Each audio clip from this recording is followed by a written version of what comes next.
Some viewers may find the following video disturbing. Viewer discretion is advised. Hey everyone, welcome back to Board Games Unlocked, and Brad and I are once again doing our top 100 games of all time. Uh, and this one's gonna be a little bit different. One, because Brad is finally upgraded I'm a to big boy. he's a big boy. No, he was very nice to actually go out and buy a headset. Um, because I think it was our the top list of 2025. I was like, man, it's very bad. Yeah. Uh, but so thank you for getting a headset. Now we'll both sound sexy. Yes. And I'll use my sultry voice. yeah, dude, I was on a side note, I was watching an old interview with the woman that did Who Wants to Be a Millionaire. Like there was Regis who did it, then the woman who took over after him. Yeah. She was interviewing Tim Curry and was talking about how like he's very seductive about like with like his being a villain and stuff that it's like, man, if you were the devil and you were talking to me, it's like I'd go with you. And I was listening to him talk and I was like, damn, he really does have a sexy voice. Like I get it. I'd follow him if he was Pennywise. I'd be like, let's do it. Uh, because Bill Skarsgård, while he kills it as Pennywise, I would not follow him. Yeah. But Uh, anyway, so Tim Curry, sexy voice. But the second thing that makes this kind of different from all the previous top 100s is we will be using BGG instead of a PowerPoint to pull it up. If you've been watching a few of our top 10s in the past, we have kind of migrated to this. And this is for a couple of reasons. One, Brad's daughter was always incredibly nice enough to make the PowerPoints for us because we don't like to spoil lists for each other. Well, she's killing it in life and doesn't have time. Too She's busy in being med school. yeah, too busy being trying to become a what is it again? She wants to be an oncologist. That's it. Yep. Yeah. So that's what she's doing. Clearly has the priorities of making a board game PowerPoint is not up there. And it allows us to kind of showcase a little more detail with BGG if we need to. So there's that. Uh, Brad, how Yep. did your top 100 go this year? It was kind of weird, like because I do like I always do. I use Pub Meeple just to kind of get it kind of organized, but then that's not how I don't use that strictly. I look at the Mm, organized deal and then I kind of go through all probably about first 120. And then there's kind of like, oh, this one should have been higher. Like I kind of eyeball yeah. it and move stuff around. I've done that the last several years. But this time there was some really big falls and some really big gains and a lot. I have 25 games new to the list Okay. this year. So a quarter of my top 100 are new to the new to the list from last year. Yeah. Dude, that is insane because I have the exact same scenario. Except I don't doctor it. I pretty much take what Pub People gives me, and I'm like, well, that's the algorithm. Mhm. Um, and that is, I mean, doctoring it is probably the best way to go about it because I feel like while Pub People is great, it I don't know if it does every single matching. I think it probably does like, well, you ranked this game over all these other games, and then you finally ranked something over that one, Right. so it like knocked it all down. And so you get some really weird numbers where it's like, I don't really remember like comparing these two. Right. Yeah, so it's like you picked Too Many Bones is better than Pandemic, so you obviously think it's better than X game, Exactly. you know, Uh, when that's not so the case all it's the time. I exactly. I don't think it is 100% infallible, but it's pretty damn close, Hmm. and I think it gets better and better each year. Uh, but yeah, this one I was like, I mean, I had some games come into the top 100 that I hadn't even thought of because what I used to do a couple of years ago, I would make the top 100 and I would take my entire list of my entire collection and then I would go through and I would remove every single game. I was like, there's no way in hell this is ever going to make the top 100, so I don't even That's what compare I it. did. Yeah. this time? last year and this year, I did not do that. I took every single game, and obviously, I took out, I don't need a million different Aeon's Ends in here. It's just one game, or a million different pandemics. It's one game. Um, but yeah, I had like almost nearly 400 games to compare, and I think that is where you get your weird combinations because you're not comparing the best of the best, you're comparing all of them, and it's like, well, this indie game that I don't even really know why I still have in my collection is being compared to all these other games. So it's gonna make it all kind of wonky.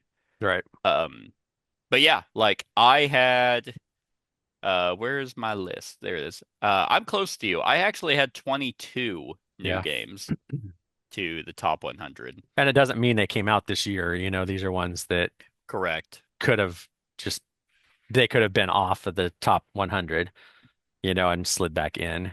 Oh, okay. I see. I see. Like See, if I they don't were, they count could have those been as they could have new. been 120, but because I go Sure. through on my list and I put unranked next to the ones. So I have Okay. 25 games that were unranked last year in the top 100.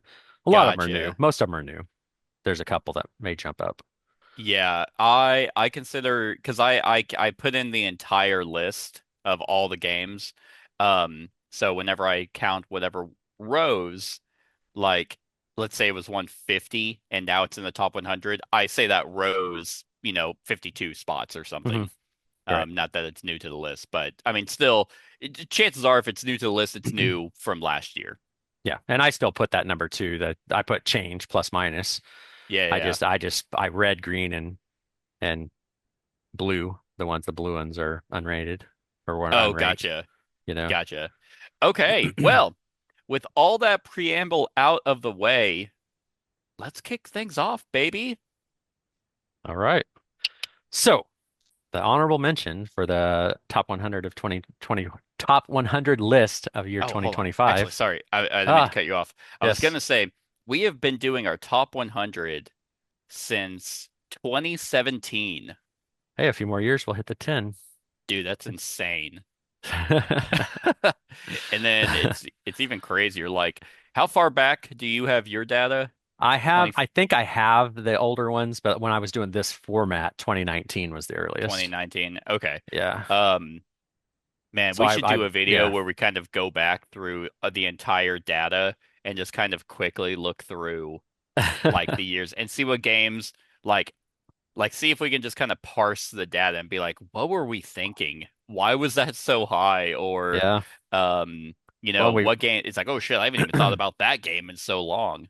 we've changed though. Like, I'm more of a Euro player now and I wasn't back then, so that's why Right? Yeah, mine I think changed a lot. Spartacus was like your number two at one point. It was You in my top sick, 10. you Yeah, sick fuck. yeah, I don't know though. All right. Anyway, I just thought that was wild. Yeah. All right. So my number 101 honorable mention is a new game this year. It's new to the list as well. And it is a game I showed you and at our game day that we had, and that is Tacta. Pacta, Um, damn. yeah, this one I have played a ton of times since I picked it up. I even played it 3 times yesterday at our little Christmas gathering thing. Um, Three and times. Yeah, I know. And we played it with 6 players all 3 times. So Wow. Did you it win? play I won one of them. Nice. But pretty much what this game is everybody has the same deck. Their cards are double-sided, they're mirrored on each side, and it's 18 card deck. You hold the card in your hand the entire time. So you can take from the bottom of the deck or the other side of the deck that you have that to choose from, and you are going to lay your card down, covering up the same either triangle, square, you know, bar or whatever, and you're covering up those spaces, and then you could be covering up points from other people. You because each person has their own color too, so the board is really colorful when you get all the way done. But so you're kind of going back and forth. You go all the way around 18 rounds, and then at the end of the game, you just count all of the dots showing on your color of cards, and that's your points for the game. This was one I played a demo deck of. Me and Denton did just a little 2-player one, and I liked it so much then that I went and bought a copy of it, and I think it's a blast. I mean, it's a super easy game to learn. There's Yeah. light on rules, but it's still strategic because you want to try to protect your bigger numbered cards, by trying to place Hmm. them so people can't lay over them. This game takes up a lot of space, especially a six-player game. We had two of those 8-foot buffet tables next to each other, side by Oh, that's side, funny. and we started in the middle, and it took up a good part of that playing six players.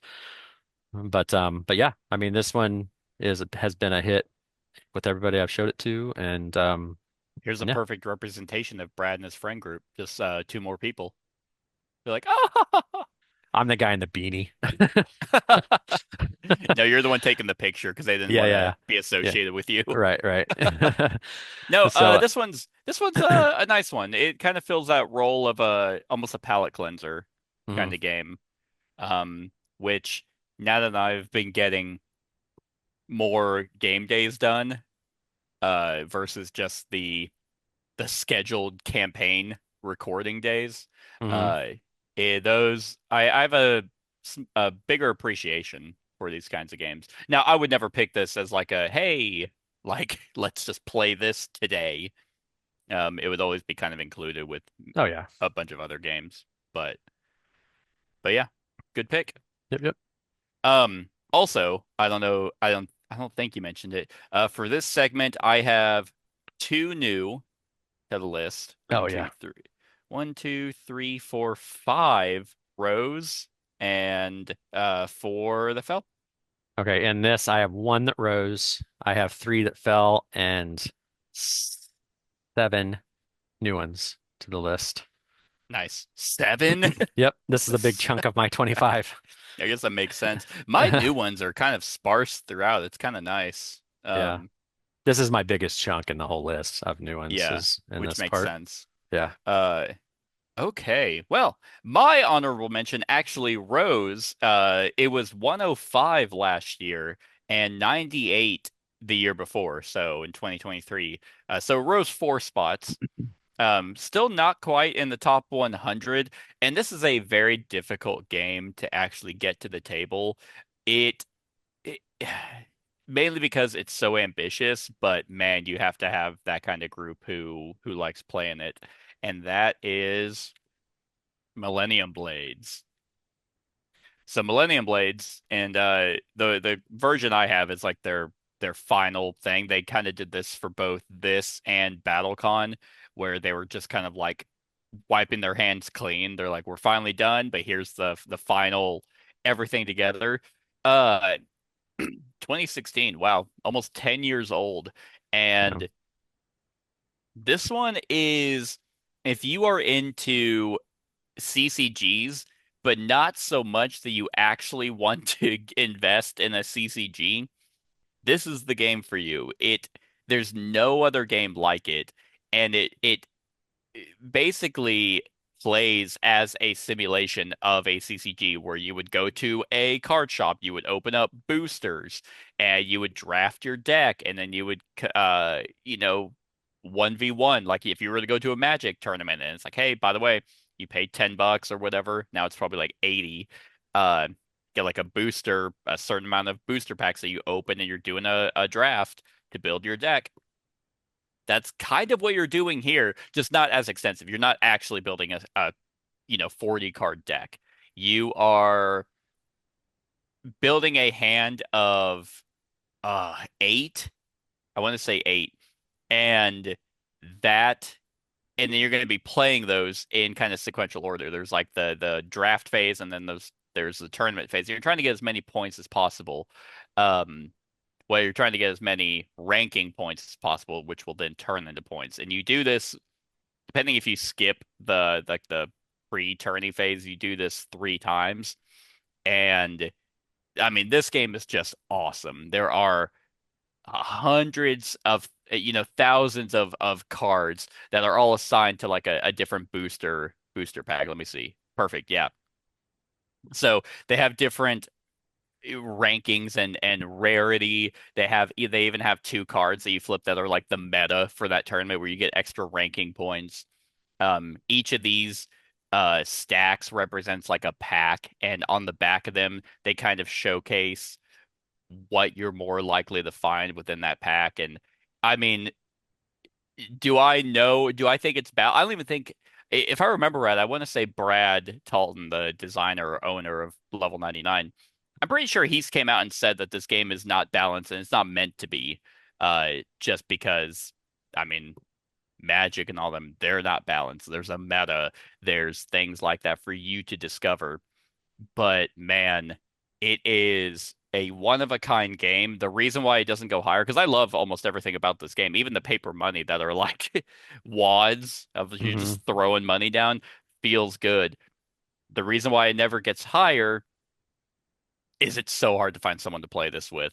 Yeah. Like, it works great at two, but it's such an overhead game to try and teach someone that it's like you're just never playing it. But I did play it this year, which was nice. I actually played it twice. I played it with a group of I played with three, two, me and two other friends, and then I tried to teach my girlfriend, and nope, Yeah. did not go over well. It was mainly me just like showing her what to do.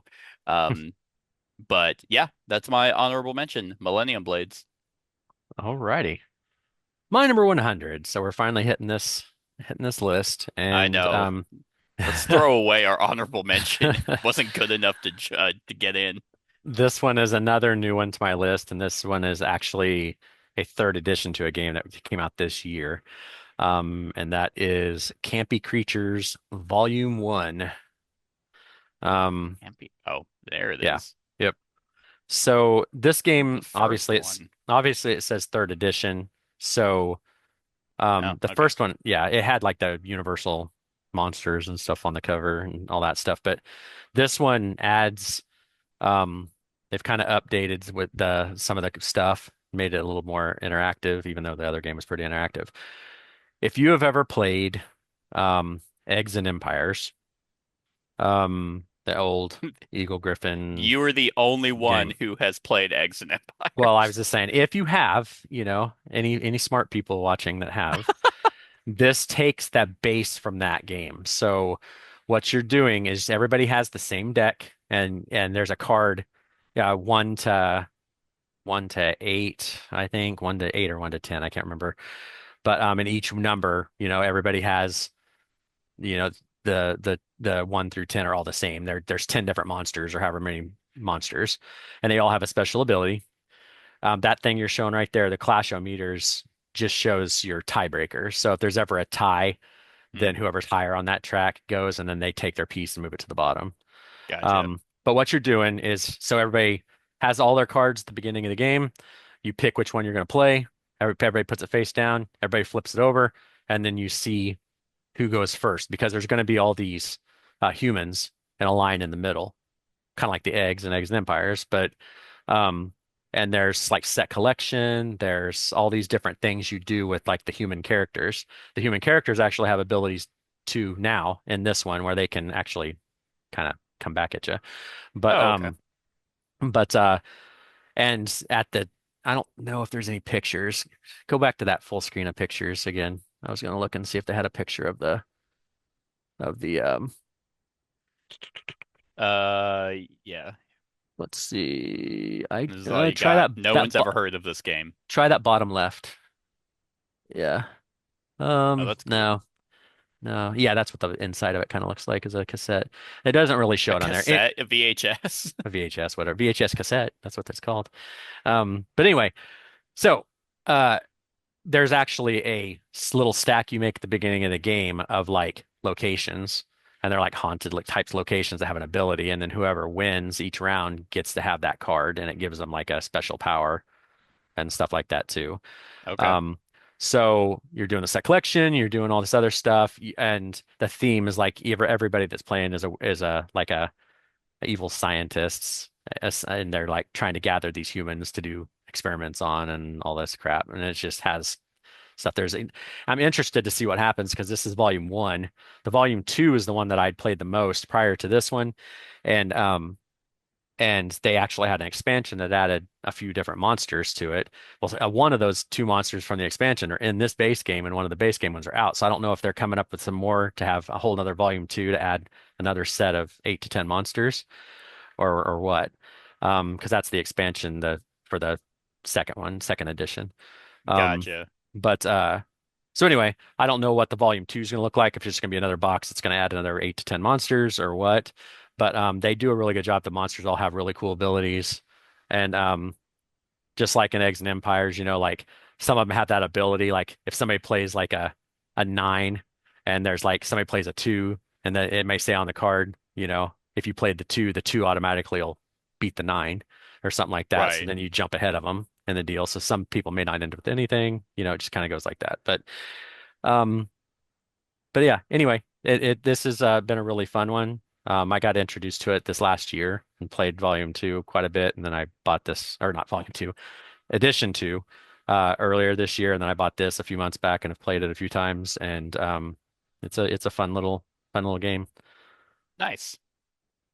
Nice. All right. My number 100 fell. It was 96 last year and it was 57 the year before. So comparative to last year, it didn't fall all that much. I think the charm of this one has worn off, even though it's still a very solid one, still in my top 100. And it might actually rise with the newest expansion that's coming out. Hmm. And that is Earth. Yes. So, Earth definitely kind of was like took the world by storm whenever it came out. This was on everyone's top 10 of 2023. And while they did support it with an expansion, the Abundance expansion, um, I mean, true to its namesake, the Abundance expansion was just kind of a little bit more, but not really anything different.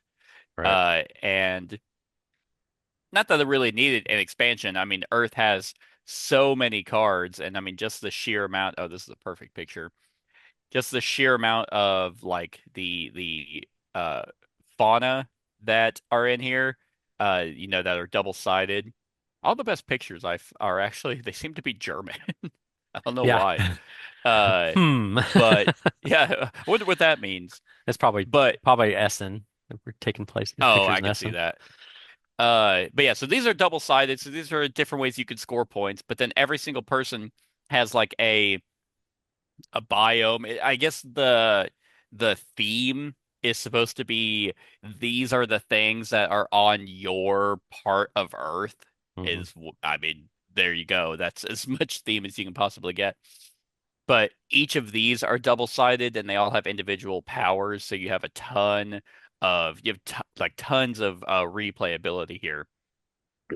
But what's really cool about this game is that it's kind of all simultaneous action play. Every time you pick an action, which is one of these four up here, whether it's to get more cards, whether it's to get soil, whether it's to get seeds, whether it's to play cards, whatever it might be, everyone else gets to do the bottom action, and everyone gets to trigger their card's color.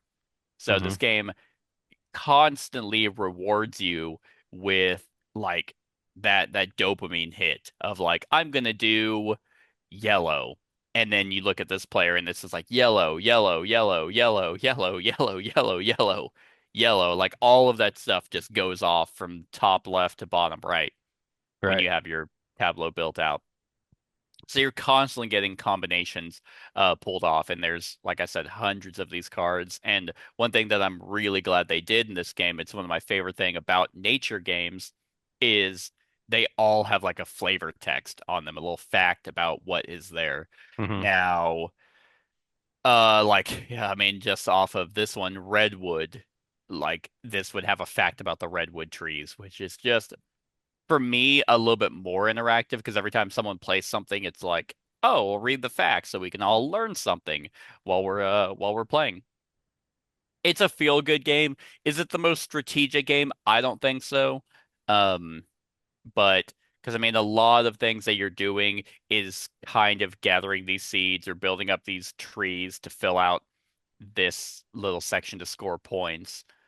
Um, but what it does for this kind of style game, it does really well. So I have a good time whenever I'm playing it, and I think it might go up with the Animal Kingdom expansion. Hmm. That one, I'm hoping. I actually haven't looked too much into that expansion on what it brings. I imagine it's animals. That's what I was gonna That would say. I was gonna say it's probably gonna bring animals. you think it's a safe bet? Like if I was a betting man, it's animals. Uh, but yeah, so I'm hoping that this adds a little bit more depth because while I think Earth is, I mean, still my top 100, it's one of those games that you do kind of get to do whatever you want. And I'm the kind of player where it's like I kind of want some choices whenever it's like I mean because you can have a million cards in your hand, you can have a million cards in your trash pile, I can't remember what it's called, and it's like I would like to have to make some tough decisions in the game, but yeah, I mean I think adding animals to Earth is a great addition because it it's only the scoring cards in base Earth. Right, um So yeah, like still beautiful game, and I absolutely love the artwork. Not even really artwork; it's just photography, right. which is even better because you learn some stuff, and you're like, I mean, I can't tell you how many times I'm playing this game, and I draw a card, and I'm like, ooh, look at this, because it's so pretty. Hmm. I'm like, oh, and then I mean, because I've been to Oregon a couple times, I'm like, oh, I want to go back. I hate the Midwest. We got nothing. All So yeah, that's my 100 Earth. right, good choice. Good choice. All right, my number 99 is another game I showed you. It's another small box game. It's new to my list. And that is Splendor Duel. Splendor Splendor Duel.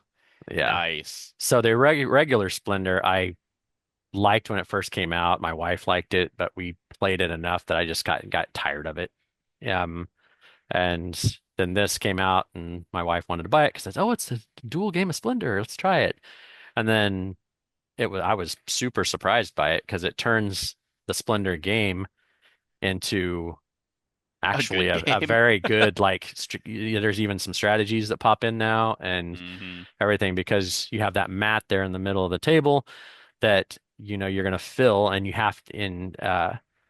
going to be taking the tokens from it, but you've got to be strategic in it because there's those plastic scrolls you're going to have, and you can spend one of those to like reset the token board um, and stuff too. You're trying to, yeah, the premise is still kind of the same. You're gathering stuff so you can pay to, get those cards and all that jazz. But that board of having this, that because it's smaller, they're almost like the size of a quarter or something like that. The the tokens this time Yeah, yeah. they go out on that mat, and you like it just makes it so much more thinking to it. It's still not a heavy Hmm. game. I don't want to make it sound like it's super heavy or anything, but like in regular Splendor, it was just like, I'm gonna take these chips. All right, your turn. I'm gonna take these Yeah. chips, your turn. And then it's like, oh, there's not enough chips, so I guess I'll pay and do that Yeah, way. I guess I It's have to like, get a card. It's so boring, man. yeah.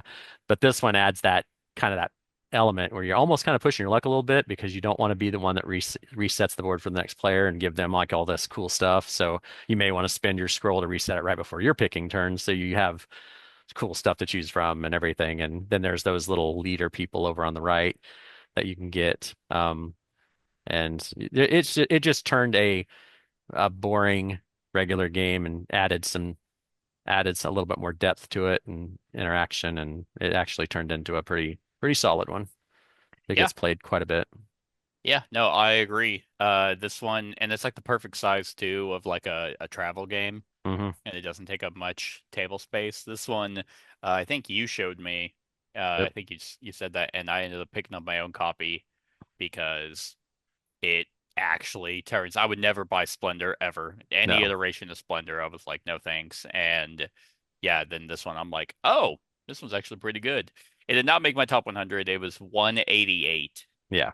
Um, you know what I should do? It would take so much time because every year there's more and more games that get added to the consideration.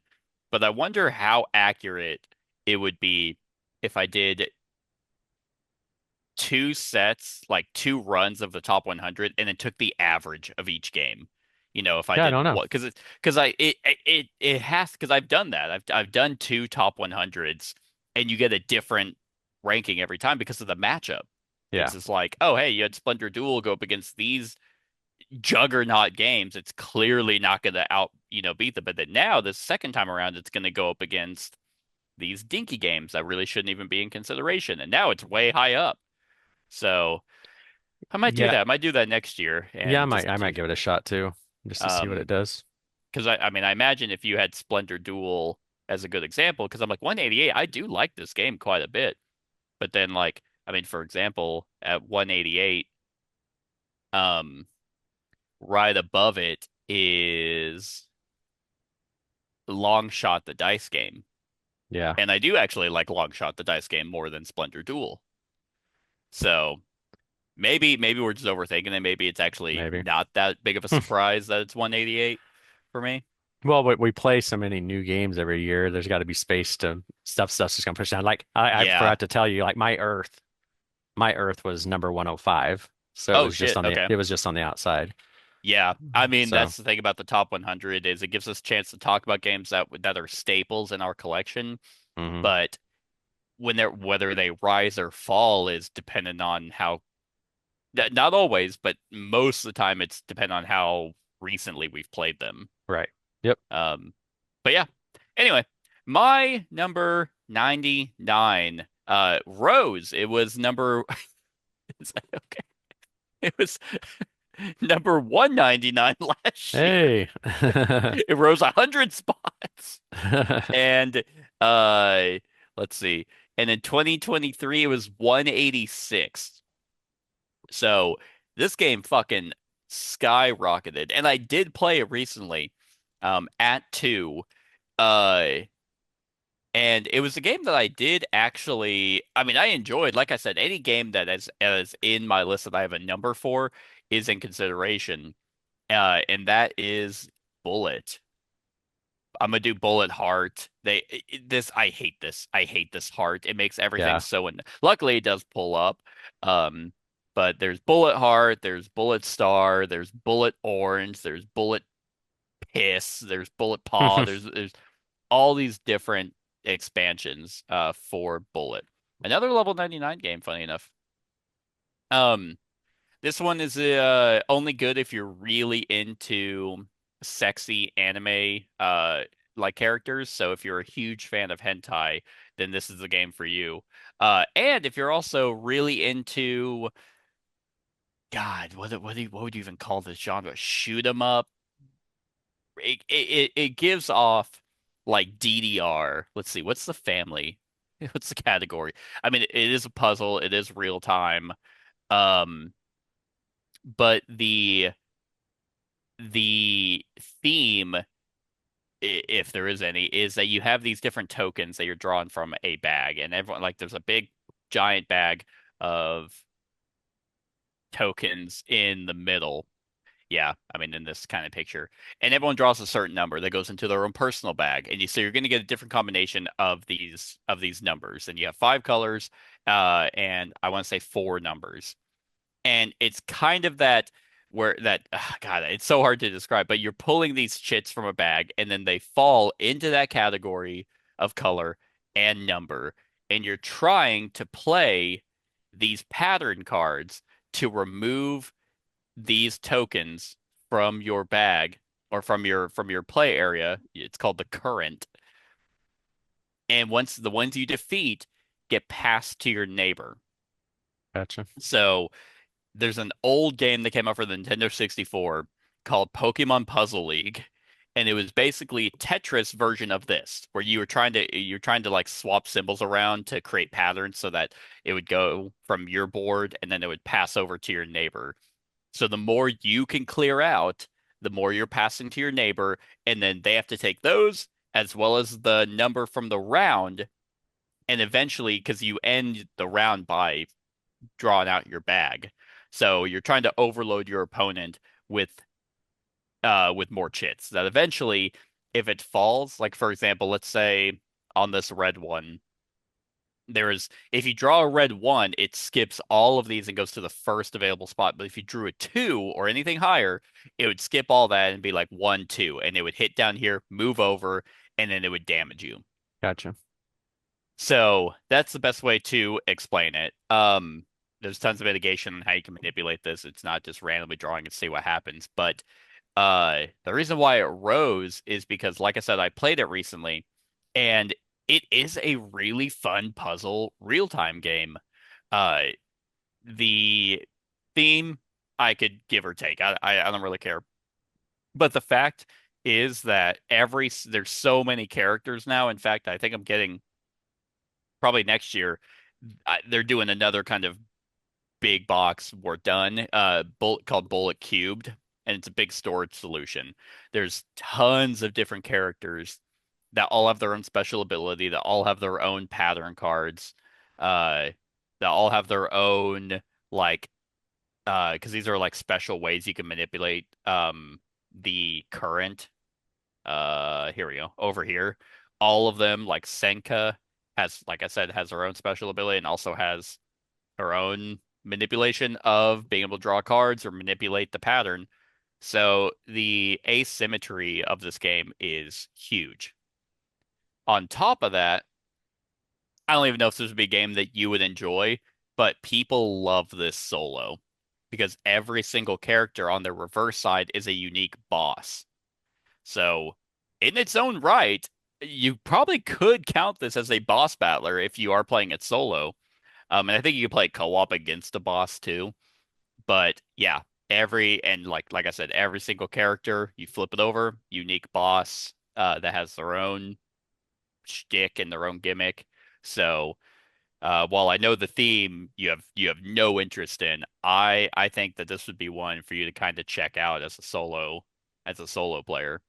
I might try it out sometime Um, just to give it a whirl. yeah, but yeah, so this one rose, I mean, 100 spots to jump into the top 100. I don't know if it ever has been. I didn't go that far back. I only go back the following 2 years, but the past 2 years it hasn't even been fucking close. Um, I will say one thing about the top 100 that I noticed this year is there was a bigger priority, not just to narrative-driven campaign games, which everyone knows I hate the most. Those are my least favorite games.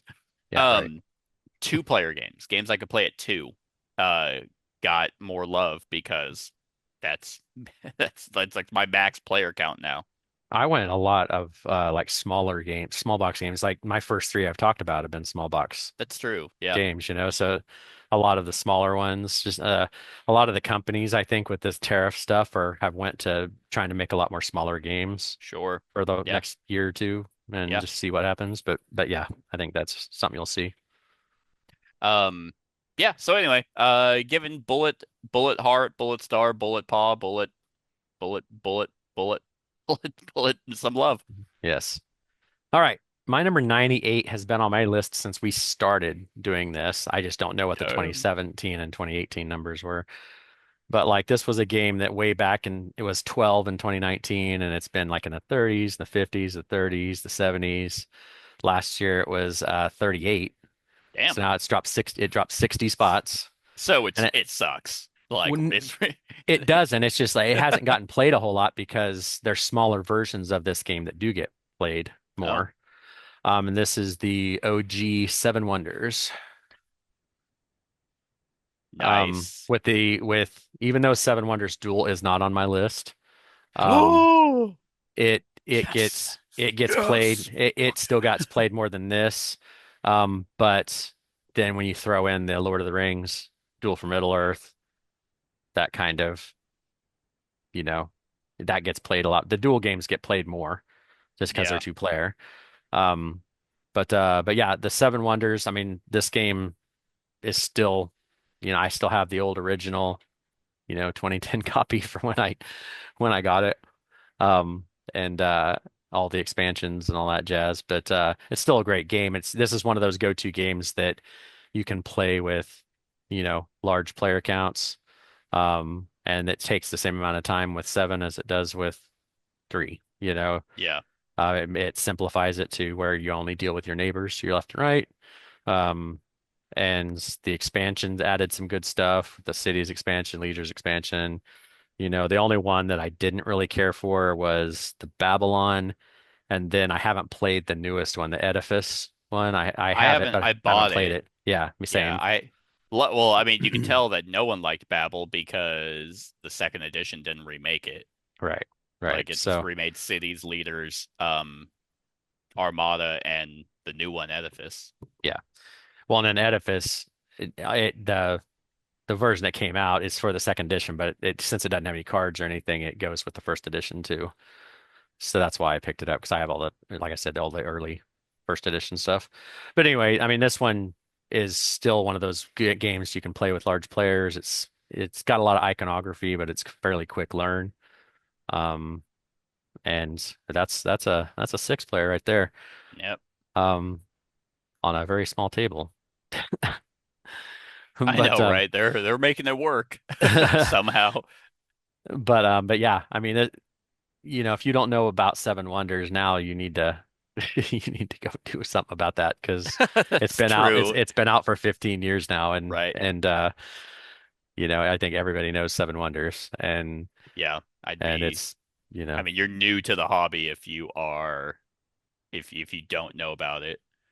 yeah, this has almost reached that standard of like the Catan and the Carcassonne. Like Oh yeah, I think it's transcended gamery. I think it's you can because it's they sell it at Target and all that stuff too and everything. So yeah, it is interesting. Man, I don't know. I don't know if like you can talk to a casual person and they would mention Seven Wonders the way they do Catan or Catan. I don't know. Something about Catan has that like, oh, we've never played games before except yeah, Catan. Seven Wonders, I think, is still like a gamer's game, but it's a great one. I did yeah, go out and get the second edition though, just because it was clearly updated, um, and they were gonna support it from second yeah. edition. So, and I think one of the bigger changes, as we just saw with one of those pictures, was Just straight up and down cards. yeah, it doesn't go in Yeah. that diagonal anymore, so it's a little bit more spatial awareness, but not by much. So Yeah, I yeah. mean, I thought it considered it, but I had everything out for first edition. I didn't want to rebuy Hmm. it all, so I Right. just kept it that way. But anyway, that's my 98. Like I said, it fell 60 spots.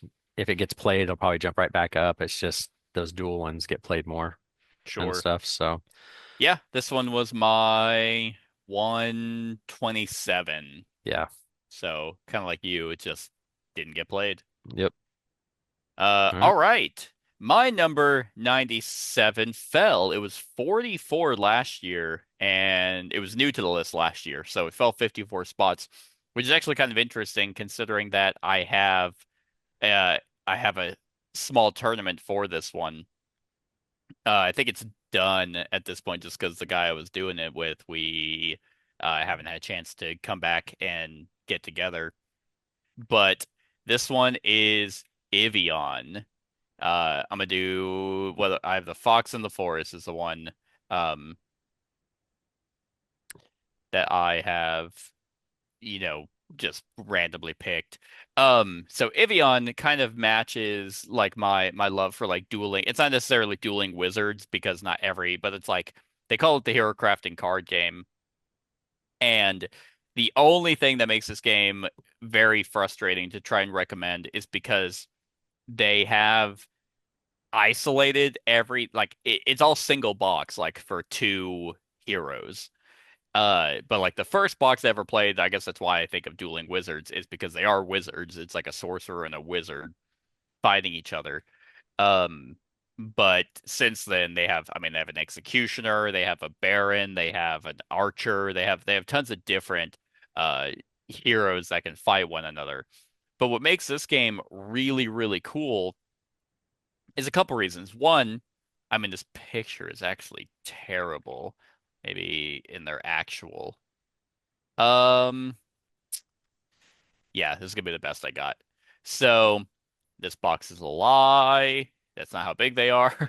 Um, but what makes this game really, really cool is the fact that every single fighter has their own deck. Like, so they have their own precons, but they allow you, because each deck is like the hero itself, and then kind of like a class, and you can mix and match any of these classes with these heroes.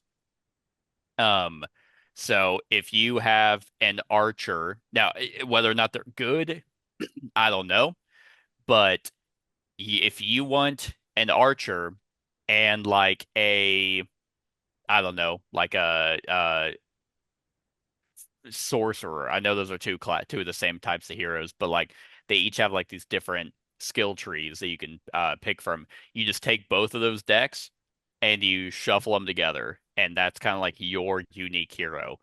Uh, so that's just awesome, and especially because they have 3 seasons of this out. So, oh, I don't have the different boxes anymore, but each season came with 3 individual sets. So I think this is season 2. Yeah, this is season 2 stuff. And so you have, I mean, just 6 different heroes already in season 2, on top of the fact that, like I said, there's 3 seasons. So 18 different characters that you can play from, and you can just mix and match the heroes and classes to fight one another. Uh, that would already be great. But then they have the spatial awareness element of the board, um, that allows you to put down cards that have like terrain altering effects. This game does one thing that a lot of 1v1 card games don't do besides Magic. They actually have ways for you to cancel, like to interact whenever your opponent is playing something. You could have like energy stored up. You can be like, oh, I'm actually going to play this. And there's 2 ways of canceling. You could just outright cancel it, Hmm. which will burn your opponent's resources, or you can, I think they call it meta countering, where it's like a pseudo counter, kind of like a dodge or something, where it's like, oh, you can hit me from 2 spaces away. I'm gonna play this card that lets me move back one. So you no longer have a valid target. Now, what's cool about that is it cancels your opponent's stuff, but they get their resources back. So it's not like a full odd counter unless uh so it kind of it I like both those ways of being in the game. But what's neat about that also is the fact that your opponent can counter your counter. They have like the stack rule from Magic. So this game can get really in depth. You can have really big swings of great card play. Um, and it just works really, really well. Now, what I have found in the tournament, even though it's still been fun, is, and from what people have been commenting on, is the precons are not necessarily designed to be balanced. It's more of to give you an idea of how the character and the class play, um, because they really want you to do the hero crafting. Right. So yeah, I mean, I don't know much about. I think the company is kind of fucking weird because they like had some weird issues this last season 3 stuff, where like I was supposed to get like this not this big of a box, but like a storage solution for each season, and then I finally got it, but they sent me 2 season 3s. Um, so I got 2 extra storage solutions that had all the season 3 stuff in it, and I'm like, I just wanted the box. So I don't know what the hell happened there, but Yeah. um, I think I just ended up giving away the season 3 stuff to people because I'm like, I literally do not need this. So yeah, if you're into 1v1 games, this one is a really unique one. Um, again, the thing that I don't necessarily like of how they're doing it, I'd rather it just be the heroes. But each season has kind of had their own theme, and then they have each box, like individual box, has like its own board to match Hmm. like which is cool if you're buying like if you're buying this box set, you get like a cathedral because that's like the theme. Um, but then season 3, I only got the big storage solution, so it came with one playmat, and they're all perfect. Like they're not like different; it's just a different art, but it's like it's just aesthetically weird. And then also every character has kind of like a card that describes how they play, but on the back it has like a little flavor text of like why they're fighting, why the illusionist and the knight are fighting, which again is cool. But if you have all the different boxes, it's just like they went weirdly story and theme with it when it really didn't need to have that. Just do some generic shit where it's a tournament and all these people are showing up to fight. Don't make it like weird to where now you have a disconnect of theme. Anyway, that's my little spiel Yeah. on Evian. That was my number 97. All right, perfect. I haven't played it, but it sounds like it might be interesting. Um, all right, my number 97 is a game If you, that, sorry, oh, if go you ahead. like, I mean, if the closest game that I think that you have played that would be akin to this is Summoner Wars. Okay. Yeah. So you might like it because there's no dice rolling to Hey. where you get screwed. All right. My number 97 is a game that probably should be higher on this list after yesterday. I left it here because I didn't want to switch stuff around because it's been made for a while. But I taught this to three different groups yesterday, and it ended up being a blast. It's new to my list, and that is 12 Rivers, the 2025 version. It's with the number 12. Ah, But that makes sense. yep. So this game has a shtick to it. The board is at a like a 30-degree angle, and Okay. yeah, and then you're gonna put these marbles that are called pearls up at the very, very top, and there's like a little blockade in that top little slot that you see, and it holds them all up at that very, very top. And there's 12 different rivers. The theme of it doesn't really matter, but I mean it's kind of a weird, like there's this there your pearl searching and the 12 rivers. It's got kind of an anime art style for the characters and the animals and stuff. Hmm. But what you're doing is you have three of those tribe tokens. Those are those little squares that you see throughout that board. And what they do is when it's your turn, you slot it into a spot and that stops the marbles. It's like a blockade for the marbles. And then you select a marble and put it on your alpaca. Um, and you go through your three actions, and then you have that last phase is where you move your stuff from your alpacas to your character deals, like at the very bottom center there. You're gonna be recruiting new characters. You're gonna have a starting character, and you're gonna be placing marbles on those tiles. Um, and the ability on the bottom of all those character tiles happens no matter what, as long as it's this a right kind of tile. If the tile has like a little arrow going up, that means that tile has to be full.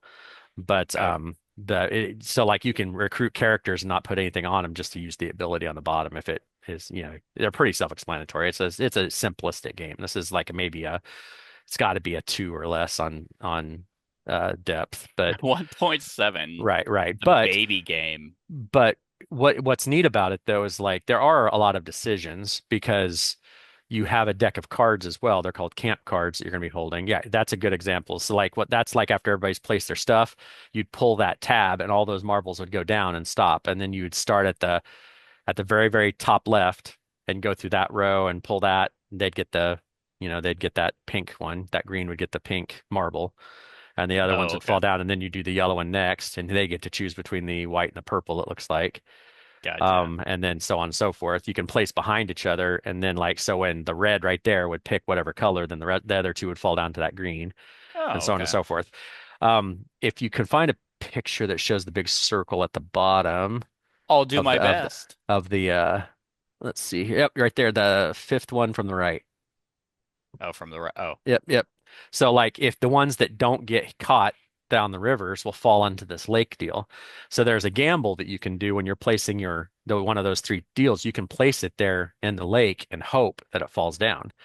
Because when your blockade stops them, you get to choose one marble unless you have a card ability or token ability that lets you grab a second one. If you gamble and you place your tribe token down here in this lake, you get all the marbles that come down there. oh, So, okay. so I mean, it's a gamble because they're not always gonna go down there because there's card abilities and token abilities that may let people take more than one, and then it may run out before it gets down there. Um, So this, and mind you, I've not played either of these games, but this sounds like a much more friendly Barrage. Because have you ever Um, played Barrage? I Isn't it haven't. about I haven't. water flow and it's Uh, about like fucking over everyone? well, this one's a friendly game, though. I mean, this isn't That's what I'm really a mean saying. Is game. like I've Yeah, heard yeah, Barrage is extremely mean, but it's about like diverting water yeah, flow. yeah, This feels like it's like, hey, what if we did that idea, but we weren't assholes? yeah. So this one, though, like it's a quick teach, 5 minute teach. Those are some of the cards. But what's interesting is like you start with 6 cards in the game, and then if you and to use the ability of the cards, you have to discard two of the same card. There's like Oh, six, okay. 6 or 7 different cards in the deck types, but you discard 2 cards to do the ability. But on the board, if you happen to notice on the left side of the board, the river board, there's these icons that say like minus and then that card symbol. So yeah, like you can really barely Yeah, see it. yeah. That's like -3, you 2, minus, 0. yeah. So you'd have to give up 3 of your cards to be able to place up there. 2 cards in that zone, one, and the next one it's free, and the next one, and then you can actually draw a card on the very bottom where like that yellow and blue is at that straightaway at the very bottom. Those you actually get to draw a card. The only other way you get cards is by recruiting those characters. When you recruit those characters, they have a draw one, two, or three card on it. You can barely see it there, but there's that red and green that's by that stack of tiles. So that's another place that you can set. Oh, Um, these. yeah, that's another place that you can set one of your tribe tokens when you're doing one of your 3 actions, and that's the recruit character. There'll be 6 characters that are out face up, and that lets Okay, you recruit them. So gotcha. there's a it's a very simple game. It's simple to teach, very easy to learn, but there's enough decision making and stuff like that that it's fun. Like I've played this game now 6 times since I've had it. I played Dang. it three times yesterday. And I just taught two. I played one of them and then taught the other two, and they did it just fine. Like it's a simple enough thing, but it looks really cool on the table, Yeah, and it's you just a do like your blast. marble games. Yeah. So this one, like I said, probably would be probably in the 80s if I would have updated it from yesterday, but just watching everybody have a blast with it. When I went Nice, because they're fun. I mean, when I there's a went reason why people yeah, are into marble racing for yeah, no reason. It's like, oh, I picked black. Oh, it's yeah. winning. It's like, okay. Well, and this game's not in stock online at most of the online stores. So like Sure. when I went to tabletop earlier today, I bought 3 copies of this for people Oh, that were okay, at I that were see. at that gathering. So it's I like bought 3 copies for me no, because they're all worn down. My marbles are wet. no. What? So Why? so that just tells you like it's a really catchy game. Like some of one is like I think my family will like really like this, and stuff. And what happens is it's a 2 to 4 player. So if you're playing with four, all 12 rivers are open. If you play with Hmm. three, you shut down the far right three. So you can't those you won't put marbles in those far three, and that's how it kind of goes. 2 player, you cut down the right half of the board. Yeah. So it's still the same game. It just cuts down the lanes and Yeah. stuff. But yeah, 12 rivers. It's a super fun light game that with some nice table presence. Nice. Awesome. Yeah. Add this to the stack of games I'm Well, I, borrowing. I can't because somebody has it. You have 3 copies and you Well, I bought 3 copies I have to deliver, and somebody borrowed it no, yesterday. just I'm playing that copy. You're not going to open up a copy of that one that I've been paid for. All right. Nice. My number 96, Rose. It was 118 last year and 145 the year before. Um, so Rose 21 spots. I don't even know if you've actually played this game, but it is an excellent, excellent two-player game. So this is kind of what made me think, like, funny enough, all of these games I've talked about have been played at two. Like I played Millennium Blades at two. I played Earth this year at two. Bullet this year at two. Evian is a two-player game. And this game is a two-player game as well, and that is Targi. I haven't played it yet. It's on my Nice. list to play with Amy. It's so good. Funny enough, I have the expansion and I have not tried the expansion. I really should. But this one I had heard a lot about whenever, I mean, it came out in 2012, so it's just kind of been around. But at the time, when people were talking about it, I was like, doesn't really seem like it's for me. And then eventually I just picked up a copy, and yeah, it is an excellent two-player game. Highly strategic, but still simple to learn. and simple to teach, but kind of has that really good back and forth of players. So what you're doing, it's kind of a set collection game as well. You have this outer edge, and the outer edge is always going to be the same. I don't know if the expansion changes it at all, but these are essentially the actions that you're wanting to take. Some of them just give you straight up resources. Some of them allow you to swap out cards in the middle because these 9 cards are kind of your either your set collection, whether you are looking for palm trees or camels or oasis, whatever it might be, for victory points. Um, they also will have extra resources that you're trying to get, which you need to be able to play these location cards. The really cool thing about this game is the fact of the worker placement. So you have 2 workers, and you are not allowed to place your worker opposite where your opponent has placed one of their workers. So, for example, if I placed a worker here, um, you could not place one here because the card Right. that you take is where your workers intersect. So Okay. right now, I don't know why there's 3 because that doesn't make much sense. You have pretty sure you only have 2 workers. I wonder Might if be I wonder if this is with the expansion added in. maybe because like I said, I don't know what the expansion brings to it. Um but um we'll just go with this picture. Yeah, perfect. Once again, it is I'm gonna say German. It might not be German. It looks, yeah, yeah, whatever. Tammerserveitung. Yeah. Anyway, so the card that people are taking in this case would be this one. Would be where the 2 white ones are intersecting because they want a coin. The blue one went here and here because they want this card that gives Right. them a choice of, and just that simple placement is so good because you will see a card that's perfect for you, but at the same time, it's not lined up with the actions you want to take. On top of the fact that your opponent, who's going first, might go in a row or column that counteracts something that you're wanting to do because it's like, okay, this is what I really want to do. Please don't go because it might even be an action that you want to take. I really want to do this action right here, but they want to do this action. So they go first and they place their worker here. And so you're just blocked out from this entire row. And it's like, damn it. So that, I mean, it's just incredibly clean, efficient gameplay for a small box that works extremely, extremely well. Because I'm not a huge set collection guy. That's never really a system that I enjoy all that much. But this one I do. I do like it. Now I say set collection, I mean, because these are the victory points right here. These no idea what they're called, but these symbols here. And I say set collection because you are rewarded a ton of points for having um different sets of these icons here, and that could be a huge score for you.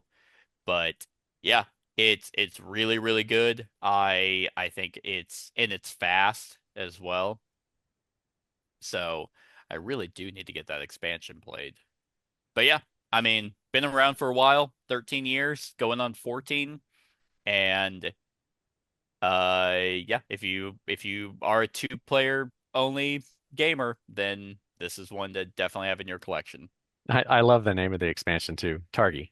The expansion. I know they like they didn't even care. Came out 4 years later, and I mean it seems to be highly rated. Yeah. So not sure. Oh, Well, yep, that's there's in German. So yeah.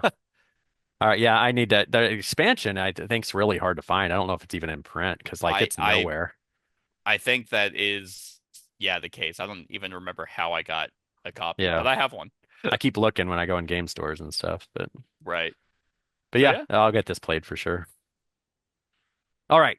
My number 96 is another new game to my list, and this is one you're going to have zero interest in.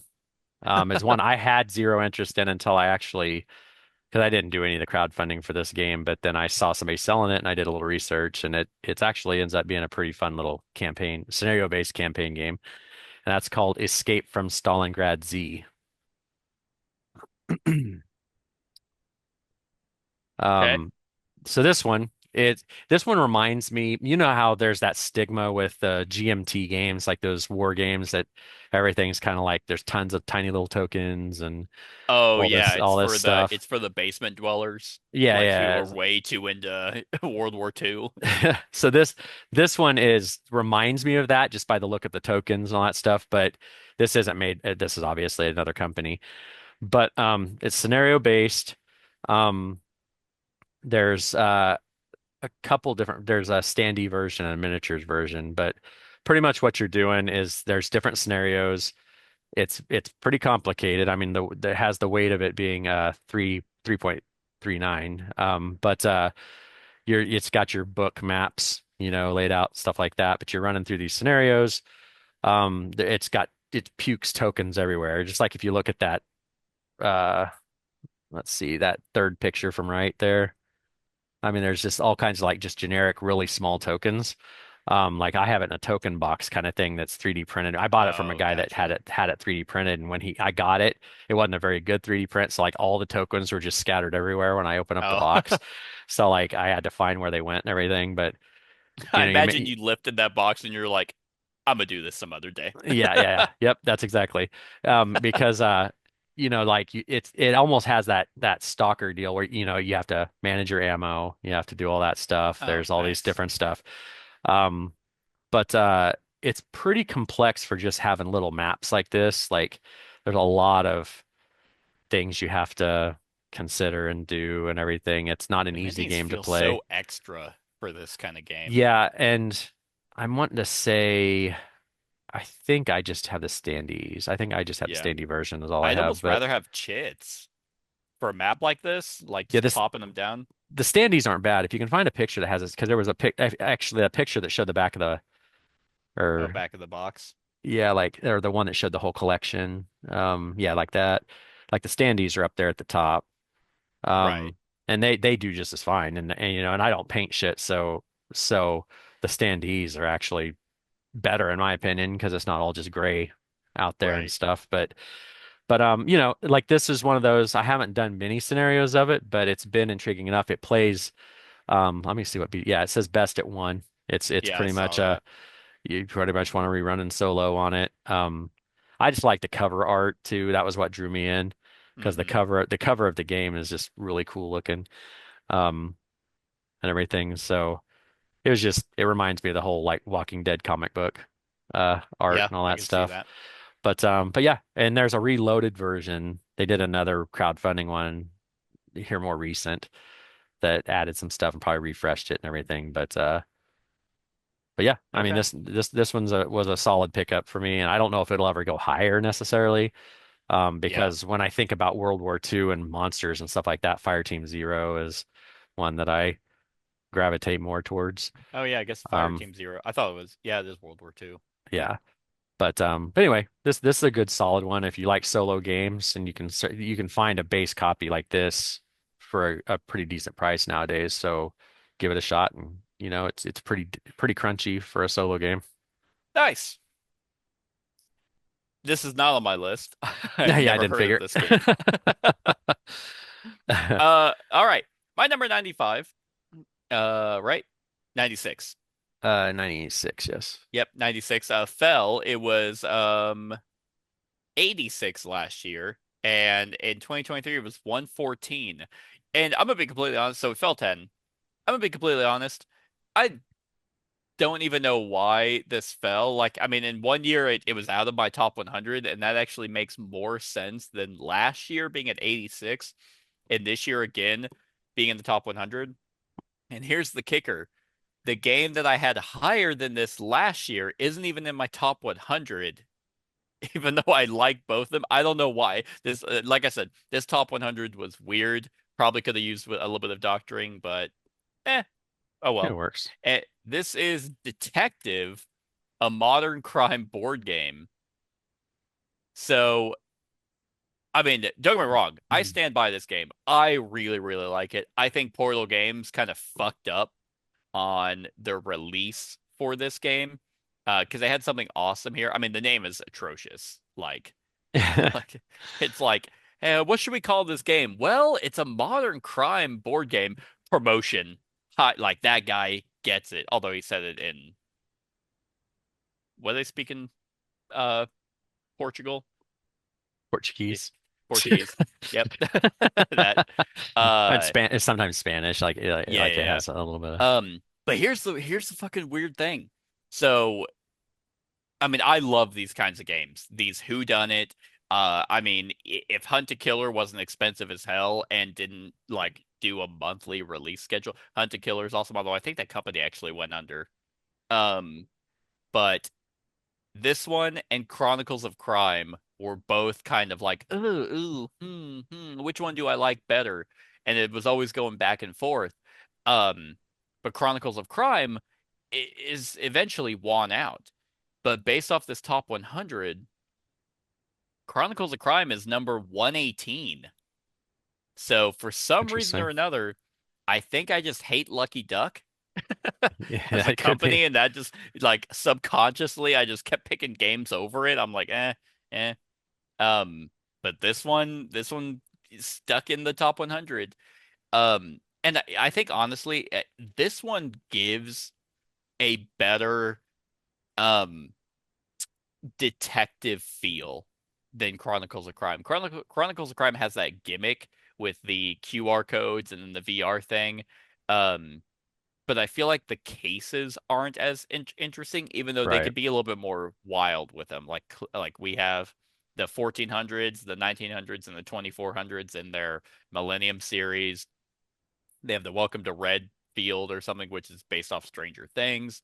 They have the noir, so that they are allowed to be a lot more creative with those. And don't get me wrong, the cases in Chronicles of Crime are still good, but this one has that awesome kind of like, yes, it incentivizes you to do this corkboard and string feel. It incentivizes you to take notes. You have all these documents and stuff. I mean, it's based off this car, this deck based which is centered around the mission, but they have like their website that will have you put in like data, which gives Hmm. you like fingerprint, like whenever you go to a scene and it tells you to put in this, hey, you found a fingerprint, and then you interrogate someone and you get their fingerprints, it'll actually cross-reference. It's like, oh, you found a match.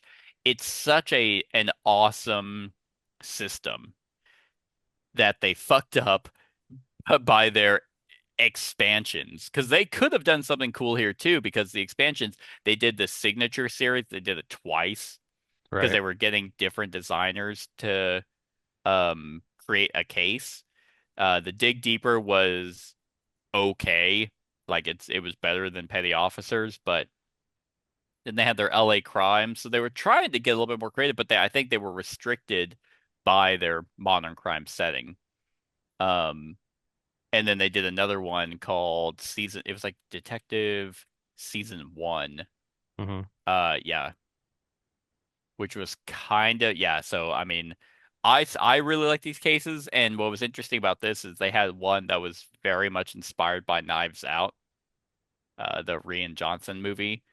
Yes. But I don't know. I think it's they call like their thing. It's like board games that tell stories, but yet they pretty much let this die after a few years.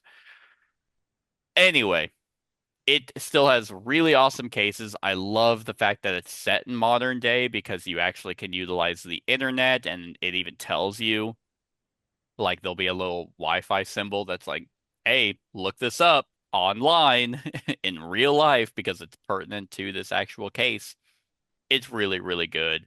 Has an awesome sense of detective whodunit feels. Uh, so it's right here. Oh yeah, and then they did. Well, they have two spin-offs. I forgot. They have the Batman Everybody Lies. They did a Batman. It's like this is so fucking stupid. I don't even know why it's an 8. I don't even. I think it's because I like the system, but I don't even like Batman all that much.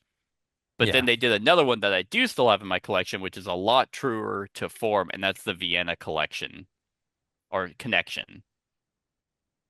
It's the exact same. I mean, it even says detective investigation system, but it's set during the Cold War.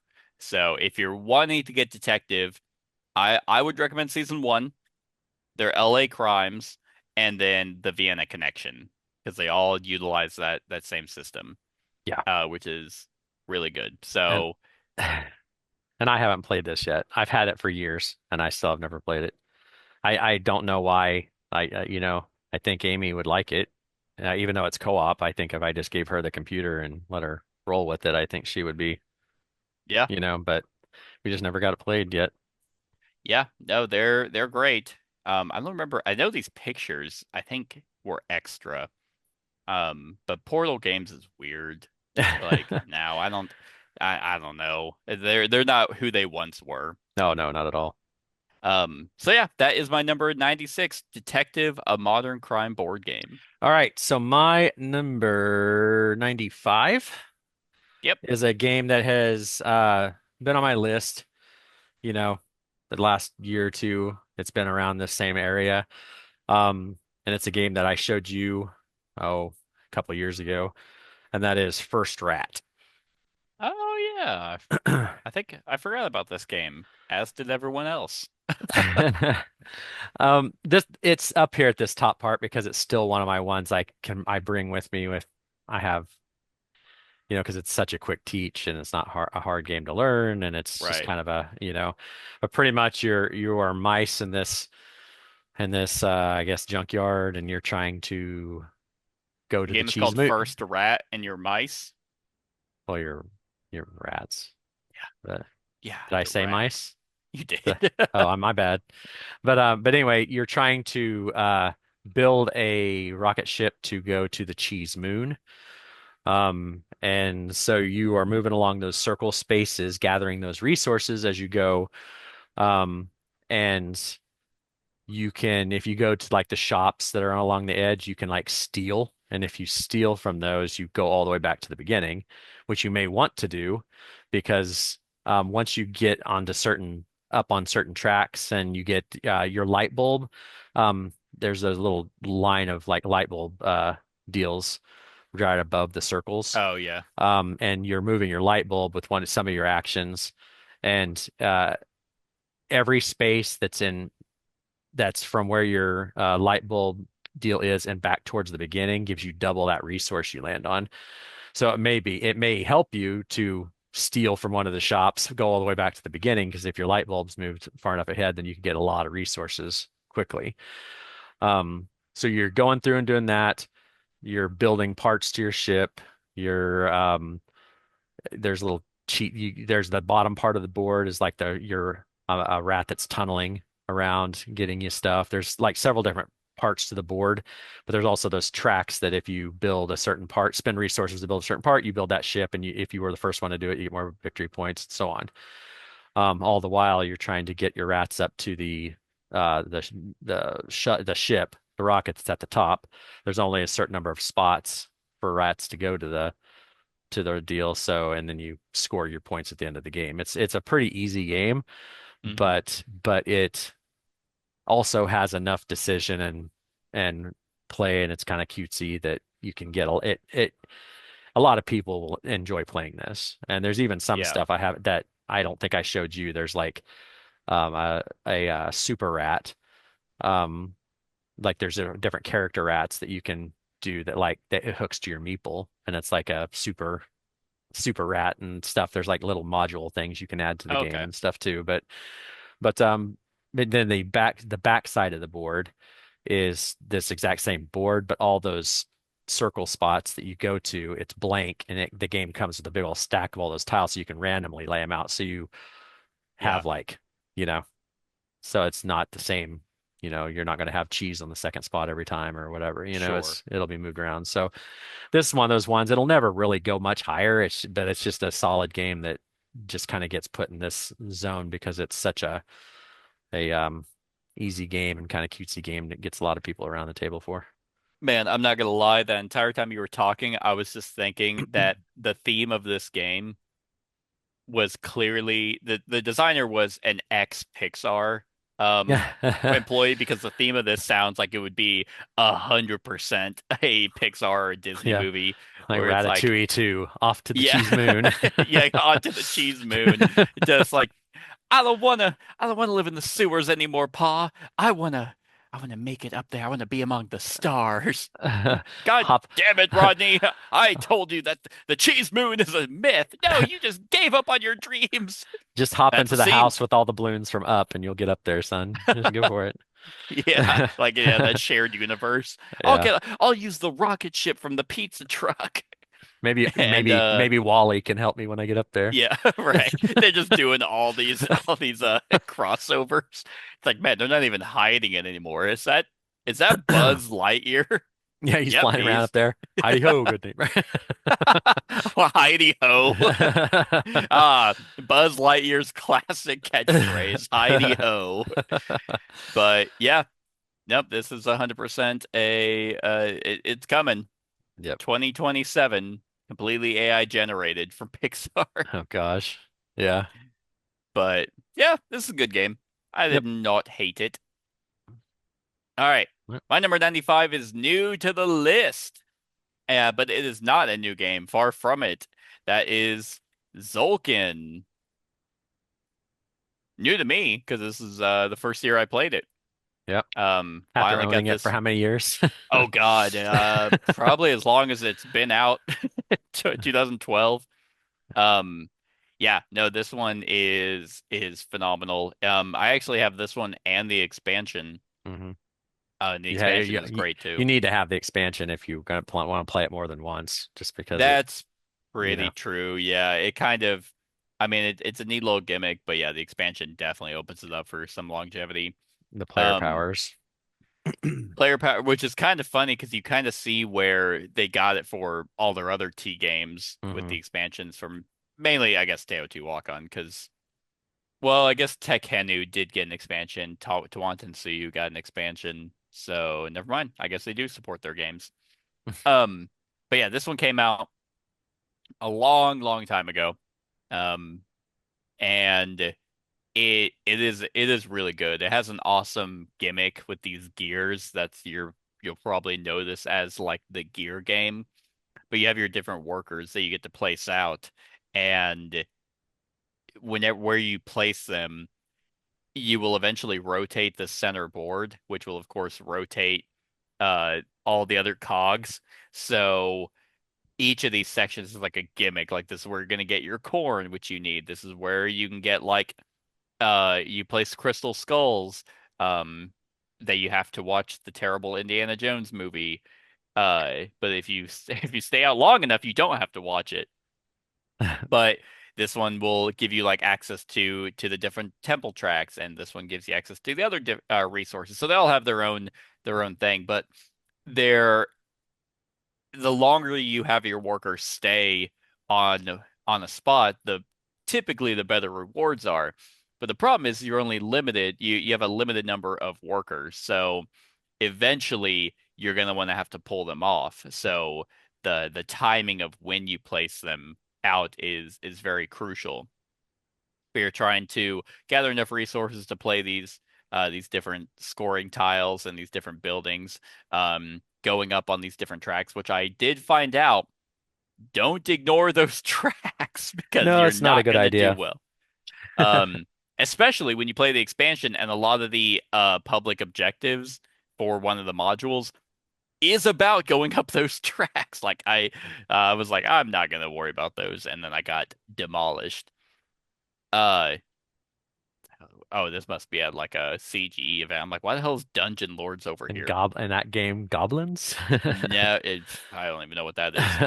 Uh, but yeah, like this one is a very clean, efficient worker placement game that I feel like other games nowadays have kind of taken the idea from, but never truly replicated. I mean, Windmill Valley has a gear system.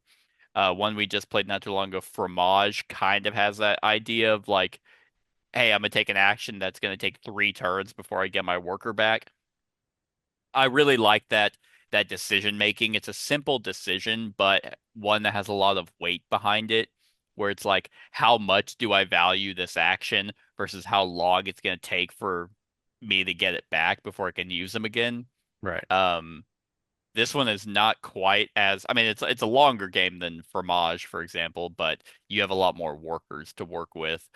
So you can have some workers just sit on a cog for a long time until it's like, okay, finally they're at the end. Boom, I'm gonna pop this, place my crystal skull down here, and this is gonna give me so many victory points based off this thing, whatever it might be.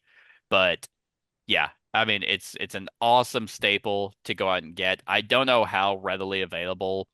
I'm sure the base game's readily available. I don't know the expansion, how easy it is to get the expansion. I'm not But sure either. like Brad said, I had both of them for years and just never got it to the table until I'm like, I need to finally fucking play this. And yeah, it's a modular expansion. It does this really, yeah, here are the, oh, it's actually in English. Cool. Yeah, so they had this idea before Teotihuacan did it, where you have, although Teotihuacan does, I think player power is a little bit more interesting because you have a really busted ability, but the negative that goes with it, I Hmm. like that idea. Yeah. Uh, but yeah, I'm trying to think. I don't think there was really a module that was added in the expansion that I wouldn't play with. So it's a great one. If you're a fan of the T series, if you like Simone Luciani as a designer, and then Daniel Tassini's he's over there. He's just sitting there. He's the guy in the fucking group project who didn't do any work. Was allowed to put his name on the project. Uh, He's it working on a solo is mode. well, maybe who I don't know. No, that's David If Turksey. Yeah, I was like, if it was David Turkey, I'd give him some credit. But I imagine Simone did like 90% of the work here. And yeah, this one's really good. Check it out. All right. My number 94, you actually just mentioned when you were talking about this game. Oh my God, Teotihuacan, No. Um, Tekenu, nope. Tawantinsuyu, Nope. um, um, Windmill Valley. Yeah. Okay. So this was number 70 last year, and it dropped because I just haven't played it this year right now. Right. But yeah, like you said, there's some gear stuff on this as well. Um, your player board has the gear and everything, so it's where you select your actions and all that good stuff. Yeah. It's Um, not quite the same. It's not actually not no, even remotely the same no, but as it's still, I mean, it's a cog. it's Yeah. yeah, it's adjacent. Right. But so you're gonna be, you're planting tulips and all that stuff. You're building windmills on the board. Um, you're just there's just a pretty another one of those pretty games. Who made Hmm. this? Oh, Danny Garcia. So this is a Danny Garcia game, which he's kind of had that run with Barcelona and this and a few other things we've played. Yeah. But yeah, this Yes. one kind of is just your another. It's not really a mean game either. I mean, I know there's a little bit of area, you're competing over areas and stuff a Yeah, little if I bit, but remember right, I think you can, because it's been a hot minute since I played this one. yeah, it's been a year or Um, so since I have. but yeah, if I remember right, I think you can build off of other players' windmills, to trace back to the market. But I can't remember That sounds right. Yeah. if you give them something for using theirs. I think you do. But yeah, you have like that again set collection with the different tulips Hmm. that you get to place in your garden area, trying to get victory points. But then you have like the unique scoring of these cards or unique abilities. Yes.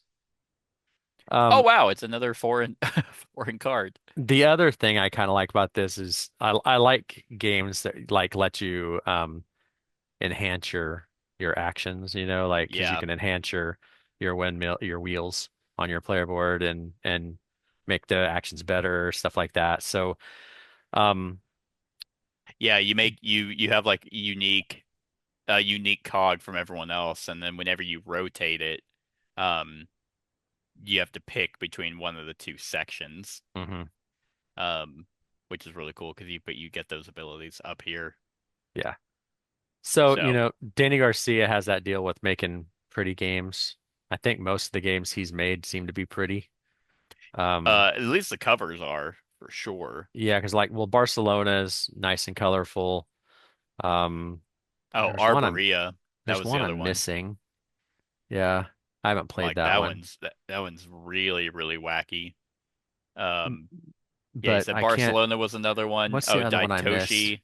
Daitoshi was, but I thought there was another one that he did, or maybe Well, it's he one did an that's getting ready to come out. expansion. I think there might be one that's getting ready to come out, maybe that I'm uh missing on, but announced games, maybe it's one of those announced ones.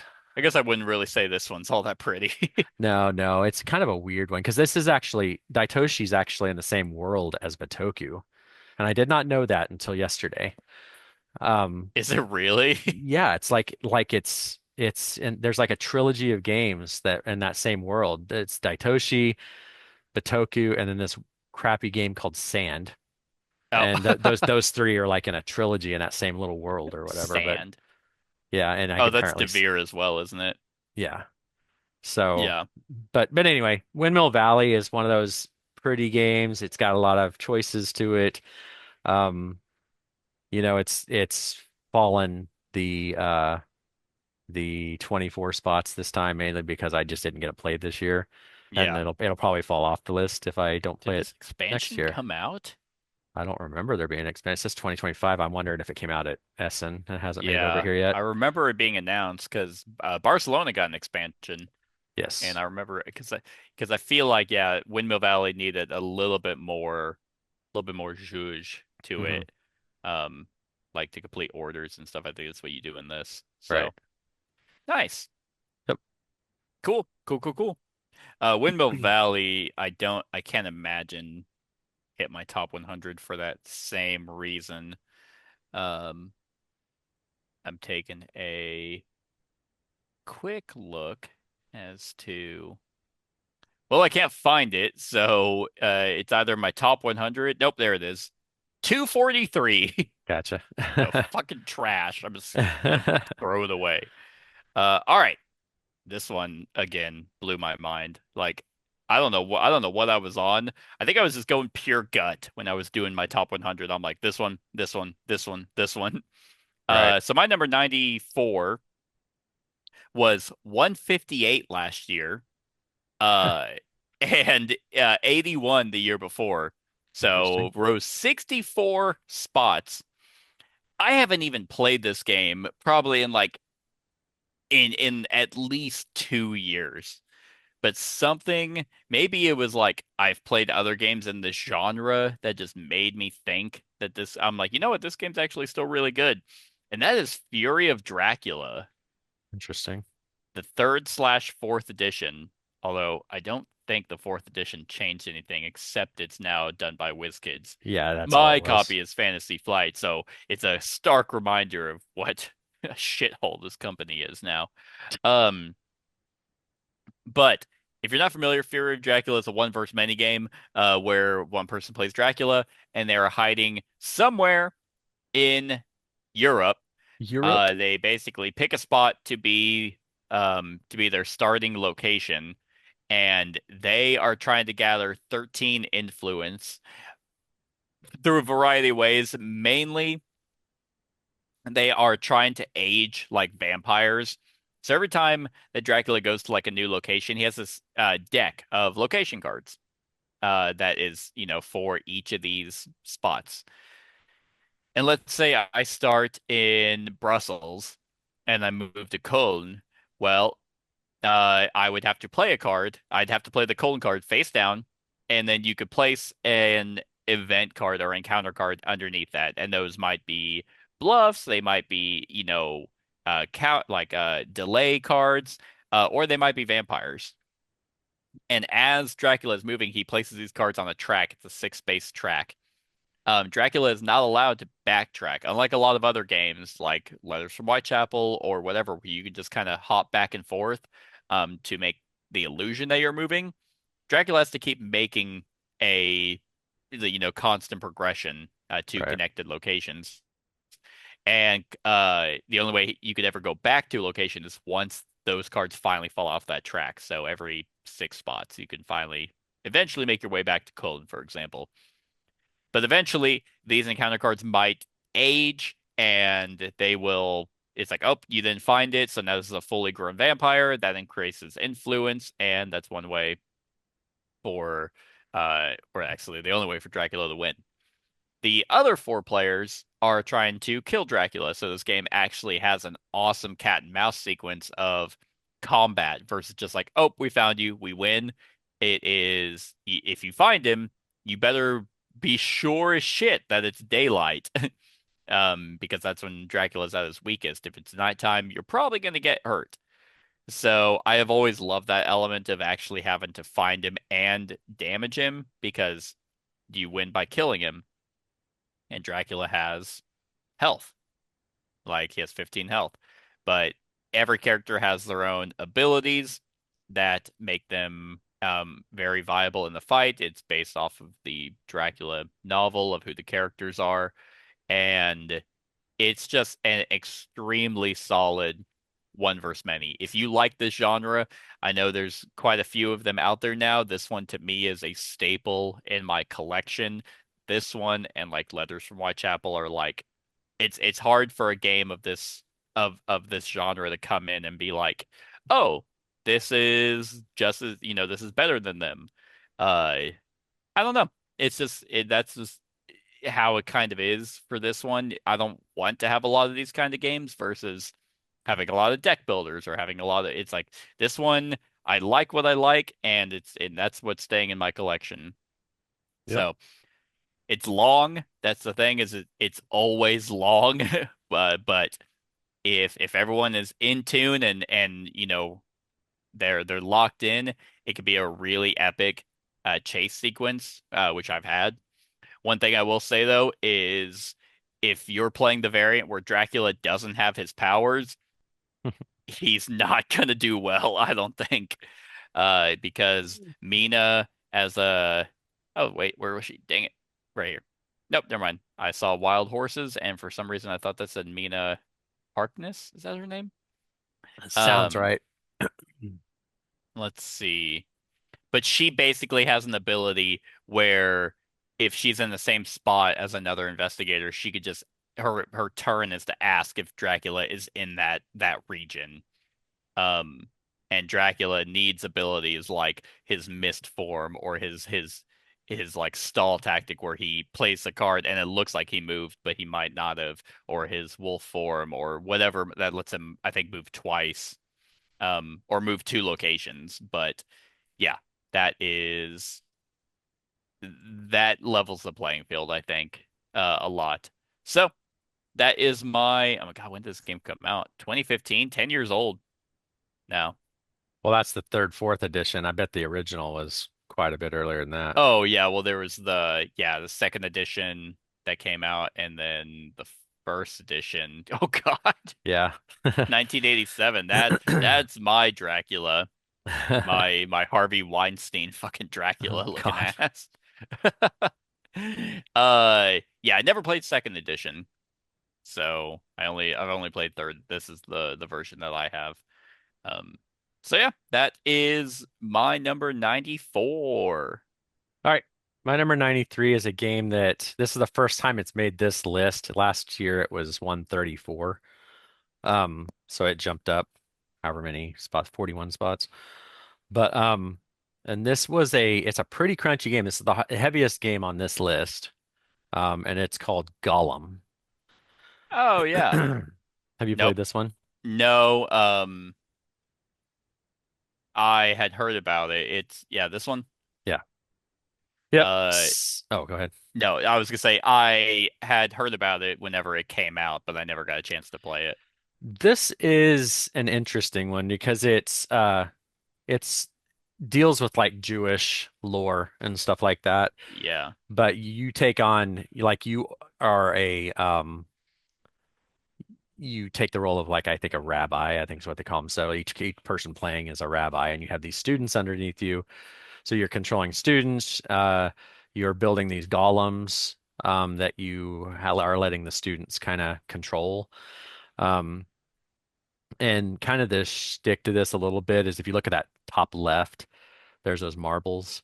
Um, so those Oh, I know more marbles. those marbles go into that synagogue up there, and they're down those lanes, and you choose Dude, when you what are you just talking about? Hold on. what Marbles? over there to the left. Oh, geez. Okay. Yeah, Okay. I barely saw that. Okay, hold on. Let's see if I can yeah. find it. I was looking on the board and I was like, do we have a disconnect? Are you having a stroke? No, no, no, no. Here we go. So you That's shove. not. Yeah, I mean that's not a great one, but it kind of shows the synagogue and stuff. But pretty much what you're doing is you're shuffling up the marbles, you're putting them in those lanes of the synagogue, and then that's what you're going to you're splitting them into five lines, corresponding to the five main actions available in the game. So that's how you're doing your action selection. So you drop them down that in there, and then it'll come out into the deals. So the colors all mix up. That looks like I think It that's looks 3D 3D printed because printed. I don't think it has mine has that. I think you just drop it and they go down, which that makes sense. That's actually kind of nice. But anyway, Oh, here we go. Here we go. Right okay, here. yeah. So you drop them down, they line up right there, and then you'll take actions off of there. You're trying to, and you'll take when you take the action, one of those five actions, because the five actions are work, golem, artifact, spells, and mirror. Each one of those doing different stuff. But when you take an action in one of those deals, you take the first marble, so that'll come into your deal. And what you're trying to shoot for is at the end of the marble color is going to matter a bunch because at the end of the round, if you happen to have the right combination of two colors, because it'll show up on the end of the round stuff. If you happen to have the right combination of the two colors, you receive the favor of one of the powerful characters, like prog characters, are kind of like these things that sit at the side of the board. Um, and those are going to be different every round.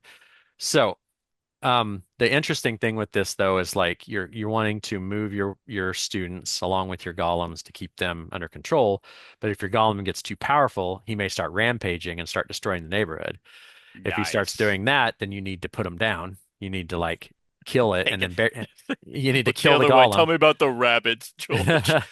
You Okay. you have to kill the golem and then bury him and stuff like that. So at the end of the fourth round, it takes place in four rounds, and there's seven phases per round. But I think yeah, these at the end, games trick you a lot when it's like it's only 4 rounds and you're like, "Oh, cool." And then it's like each round yeah, is an hour. right, right. You fool. I've Yeah. tricked you. So at the end of the fourth round, you score points for active golems, ones you've buried. There's artifacts you gain, books you gain. There's a personal board that you are working on that gives you points, and then there's gold cards you collect. So Nice. it's interesting because it's like, the cover always interested me, just seeing that stuff. And if I can't tell, I think click on that and see if y no, it doesn't. Okay, it has real eyes. Okay, because there was one box of one set that had like marble eyes on it and Oh, stuff like and like lipstick.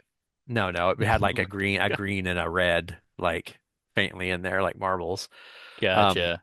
but anyway, um, this is an interesting one because I don't recall there This one? being keep going up closer. I can't. I can't. Oh, it looks like there's marbles in there, but I can't tell. But anyway, um, like I don't know crap about Jewish community, like Jewish history and stuff like that, Yeah, other than the history, like, that I've learned in history class stuff. So, right.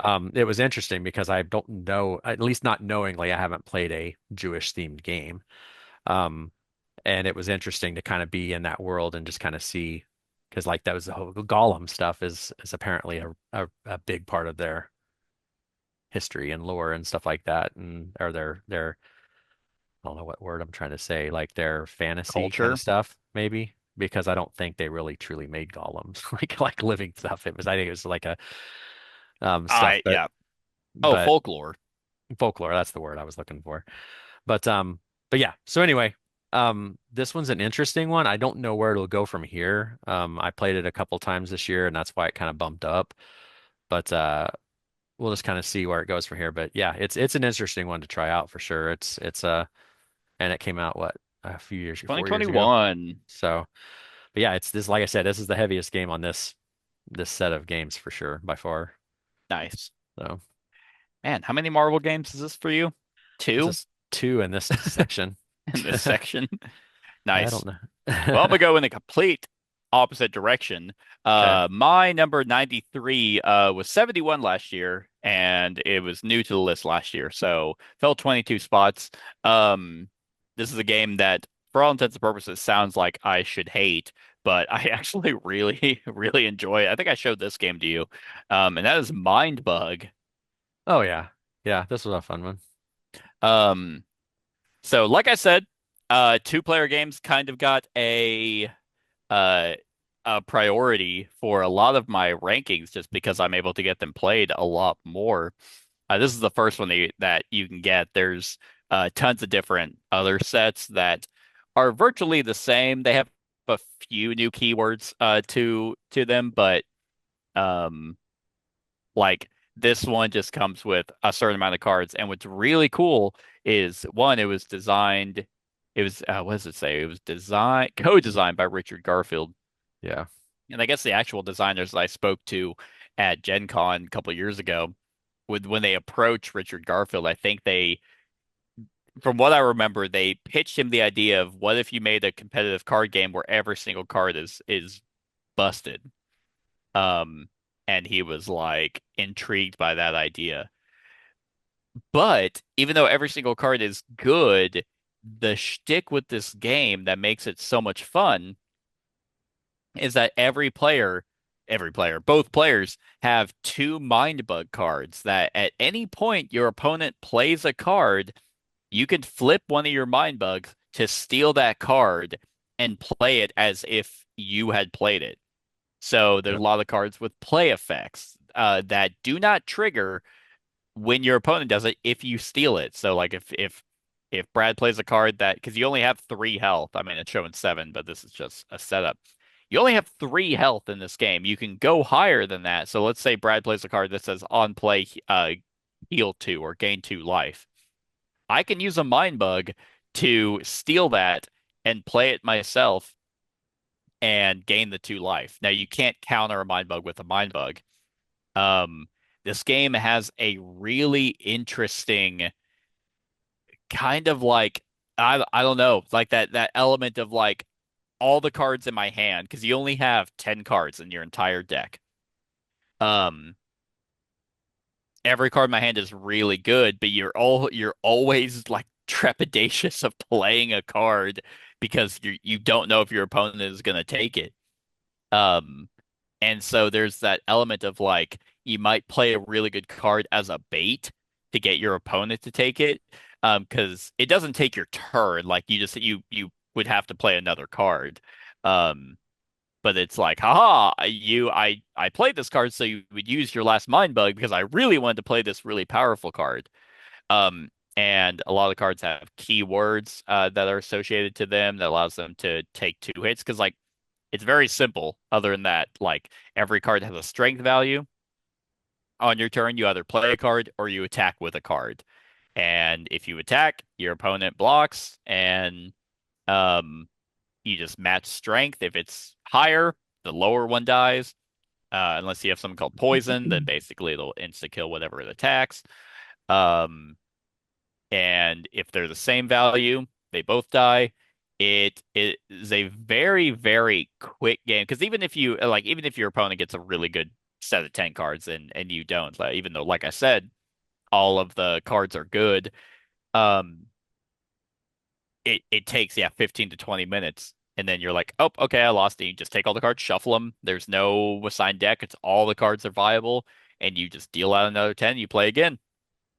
Um, so I really like that extra mind bug element. If it did not have that, then this game would be mediocre at best. It'd be epic. It's that game by Shit Wizard Games or whatever that company's called now.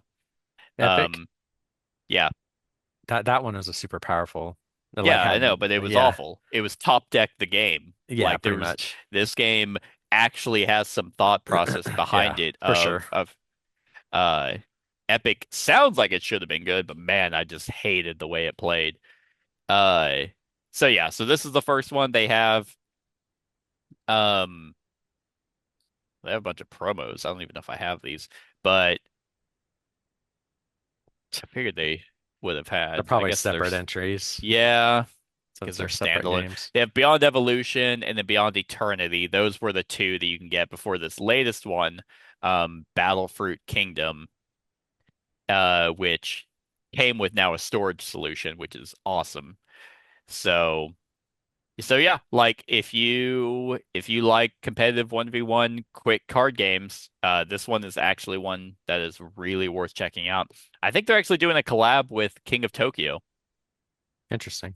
Like I think it's which I mean I'm not I could give or take. Yep.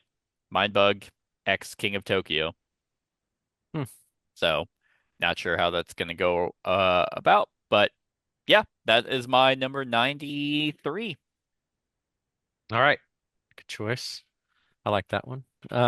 All right. So my number 92 is another new one to my list, but it's not a new game. It actually came out in 2019. Um, so I played this at a Christmas party last Christmas, and then I got my own copy because it's very enjoyable, and that is, let's see if you can spell this. Netta Tonka. It's Oh, it's close. two words. Yep. Actually, yeah. Yeah. Okay. So this game, I 6.8. Wow. yeah, You stooped so low. but it's actually really good. Like it's if you like worker placement with a little bit of a twist, then this is good because it's like a Native American like tribal type game. But pretty much what you're doing on this is you take the role of a tribe, you like I said, it's worker placement. There's all these different areas where you're going to be placing stuff. But what's interesting about this is um you'll obviously just like another worker placement. Like you're not going to take the action when you set out. So whoever the first player is going to set a worker out. And then it goes, in turn or player order, everybody goes until they set all their workers out. And then starting with the first player, they take all the actions where their players are. And then the next player does all their actions and so forth. But what's cool about it is there's actually some chaining with this game because you kind of have to be specific on or mindful of how to what actions you're firing off because you may want this one action to fire off which makes your next action possible. You may need to get resources to spend to do this other action. Also, there is a um, actions that can get stronger if you have if you're taking the action next to it. Like it may give you a boost. Um, so like if you play close to each other, it'll like boost one of the actions. Um, but on your player board, you are building like these like totems and stuff like that. That's a big way to score points. So you're gaining all these things and you physically stack these discs and all this stuff on your board as you're building totems. You're going hunting and you're killing certain things. Um, like yeah, those are like the totems. So there's that wood, like the grain wood, and then there's like brown in the middle. So there's like those are tents, actually. Yeah, that's the tents. The totem's in the middle, so you're just stacking, and whatever resources you use, whether it's wood or stone, you kind of keep building them up, and then you're going to get points for that. You Okay. can brew stuff. There's a lot of iconography with this, but and it's a bit of a teach at the beginning, even though it says it's a 2.8 weight. Like the reason at 2.8 is what because once you've taught this, it's like super easy to play after that. It's like it's one of those games like you play the first round, make sure everybody gets it, then you reset, start over, and it's good to go. You know. Gotcha. Um, but the deluxe version is probably about the best version for this, just because the other one had all these like the cardboard shits, and this has all the wood to it, um, and Yeah, I stuff. But mean that 7.1 with the deluxe edition. yeah. So anyway, this one is super solid. There is some set collection stuff. There's um different card or in-game scoring objectives, just like most Euros have. Um, and stuff like that. You go hunting to get food, which is you need the meat to pay for this, and there's a lot of chaining and stuff, just like typical Euros. But this one is just interesting because it's the tribal theme, and then the your kind of like your chaining events, Yeah, and I can't stuff think like of a that. worker placement game where you set out all your workers and then do all your actions. Right, you do all your actions at once. Yeah. Yeah. Um, so it's interesting that way, but I really enjoyed it when I played it. We played it at 4 last year when I played it with that group. I played it with 2 and 3 lately, but the 4 worked really well. The 2 was fine too. And Okay. but yeah, this was a good solid one. It doesn't ever get talked about, of course. I had never heard of it until I played it last year, but Yeah, like yeah, nope, nope. because I don't even I know the mean, there's so comp many games that 2019. because the company I don't even and the designer I don't know La and any of that too. Boîte de Jeu and Hervé Regal. He did Shakespeare. Oh yeah. Yeah, I guess so. Yeah. So anyway, that's a good one to look at. I don't think it's like super expensive right now, but it's a interesting worker placement if you like worker placement games. Cool. Nice. All right. My number 92 was 208 last year. Holy crap. And it was 102 the year before. I Dude, I told you this top 100 was fucking weird. Um Again, I think it's the because if you're not aware, Hub Meeple, you can put in your I put in my BGG because I keep my BGG updated, and um and I it was the pairings. Yeah. It's back, baby. It's Hey, there you back. go. That used to be It's number one back in the it was day. well, it was never my number one. Oh, okay. I thought it was No, like very, very early. no, I mean maybe yeah, not since it was number 2 in 2017, Gotcha. and then it went to number 6, and then number 13, and then it just slowly got, and then for the past 2 years it was out. Yeah. Um Here it is. Somehow Talisman returned. It's the 9.5. This is my guilty pleasure game. I haven't played 5th edition. I almost bought it whenever it whenever it came out last year, and I just it didn't look like it actually changed anything. I have everything for 4th edition. Um but just something about Talisman works for me. I love the art style for this game. I love the, you know, amount of characters are in this game. I love that this game is just completely fucking random, hmm which goes against almost everything that I despise in a lot of games now. The expansions for this game I think, are great expansions. It feels like, I mean, this feels like a game of its era, 2007, like the city expansion, which is like an extra board that hooks onto the edge, and onto the corner. That you go into different shops to get busted items. The tavern or not the tavern, the dungeon expansion where you go in to fight a bunch of different monsters, the Woodlands expansion that has a bunch of chaos with the fate tokens, the Highlands expansion which gets you a bunch of items for uh like to sell, all while you're competing to increase the strength of your character so you can make it to the Crown of Command. Um and depending on if you play with the variant that has like a hidden objective, um, it uh like it just it's wacky. Like this one is, yeah, the crown and scepter. So the hidden objective is just like once someone makes the you flip it, and it could be a black hole void that kills the person who finally made it, and everyone else wins, I think. There's public objectives that everyone knows what it'll take for them to win to make it. There's thousands of cards for items that could or followers or enemies or locations. It's just your absolute pure high fantasy game. Um, that is, I mean, is it the most balanced game? Not even fucking close. Uh, is it fair? Is it luck? 100%. But if you go into this game knowing that it's just going to be wacky nonsense, Mhm. then it's great. Uh, like I don't know. It's my guilty pleasure game, and I don't know if fifth edition is worth investing in. Um, Talisman, the revised fifth edition. Can't even find it. Fifth Magical Quest game, fifth edition came out last year. Well, surprisingly, this one has a 7.3. I will say also, never ever play this game at max player counts. Like years ago at Gen Con, I signed up for an event to play Talisman. It was me and Devin, and we played with four other people.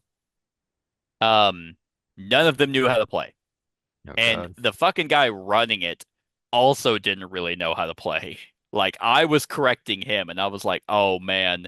Like we dipped out like halfway through because I was like, "Dude, we got to get out of here." Like so bad. I would definitely agree that 3 is probably a really good number to play this with. Um, I don't know. Maybe I don't know if it looks like the same game. That's the thing. I mean, improved art. Actually, the art is really good for this edition. Like that is awesome. There's no way. That looks like Vincent Dutrait art. Does kind of, Could you doesn't it? imagine? Could you imagine if he came in and did some art for not, he didn't want to be associated. It's Interesting. So, Vincent's art. so is it AI? I who fucking knows at this point? I don't I don't know. But it looks like essentially the same game, but and I know there's a digital version um that a lot of people play now. So I don't know. Maybe does it have expansions? Oh, it does. Call of the Hunt and Fate Beckons. It's by Avalon Hill. I was thinking it was Pegasus Spiel. But Avalon Hill picked it up. So I don't know. I mean, surprisingly, 7.8, 7.2 for the 7.3 for the expansion. This is sitting at 6.5, which is fair. My 9.5 is probably inflated a little bit. I don't know where this is going in the future. Like I don't even know. For all intents and purposes, it shouldn't even be here. But here we are talking about it again at my Yes. 92. All right. My number 91 is a game that came out this year, so obviously it's new to the list. Um, it was a game that I'd heard about. A podcast talked about it. So I picked it up. It's actually pretty fun, and that is Citizens of the Spark. Um, I this was just thun looking at all the expansions for Oh, okay. Talisman 4th edition. They're all in the sevens because the expansions are really good. Another 2025 game. Yeah, this is Thunderworks did this one. Um, it's got some interesting art to it. It's something a little different for Thunderworks. But what this game is it's kind of got some unique stuff to it because it's got a variable setup because um, there's 30 creatures in this game, and you're gonna pick, oh, I don't know, anywhere from 7 to 10 of them to put in a shared deck. Um, and you're going to be throughout your turn, you're going to be gaining these citizen cards. And when you gain the citizen cards in your area into your tableau, then there's only a certain number, right? So when you get them, you'll kind of layer them on top of each other, like Seven Wonders style. And the more of those citizens you have on top of each other, the more powerful their action gets. Okay. So if you have like six of them stacked up, and you take that character's action, then it's going to be pumped up quite a bit, you know. There's some decent pictures in there of people's player areas, but um how about uh well, actually I guess that's that left one right up top left with the girl, yeah. That kind of shows one because see how Oh, she okay. has like and that one, so that one has four, so that you'd be taking it'd be, stronger because you have four of them there.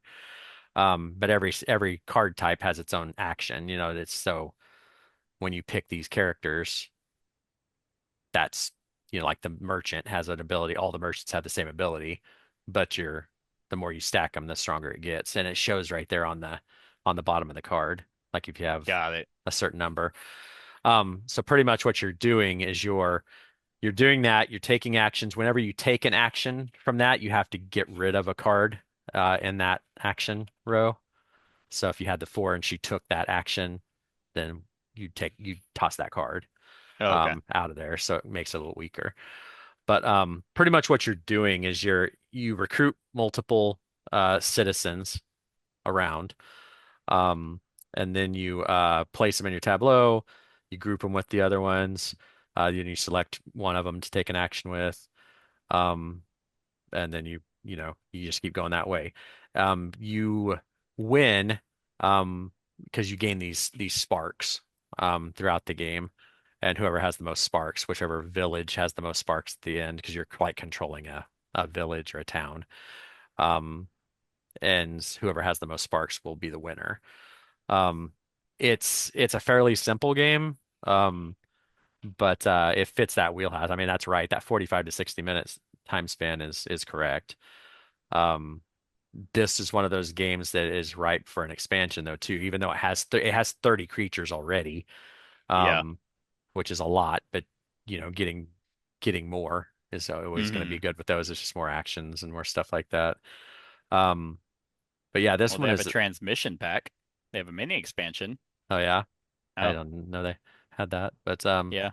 but anyway, so here's the tricky thing with this game though is um you need to uh be careful, I guess is the word, because when you activate a citizen, all players can follow your move and activate a matching citizen of their own.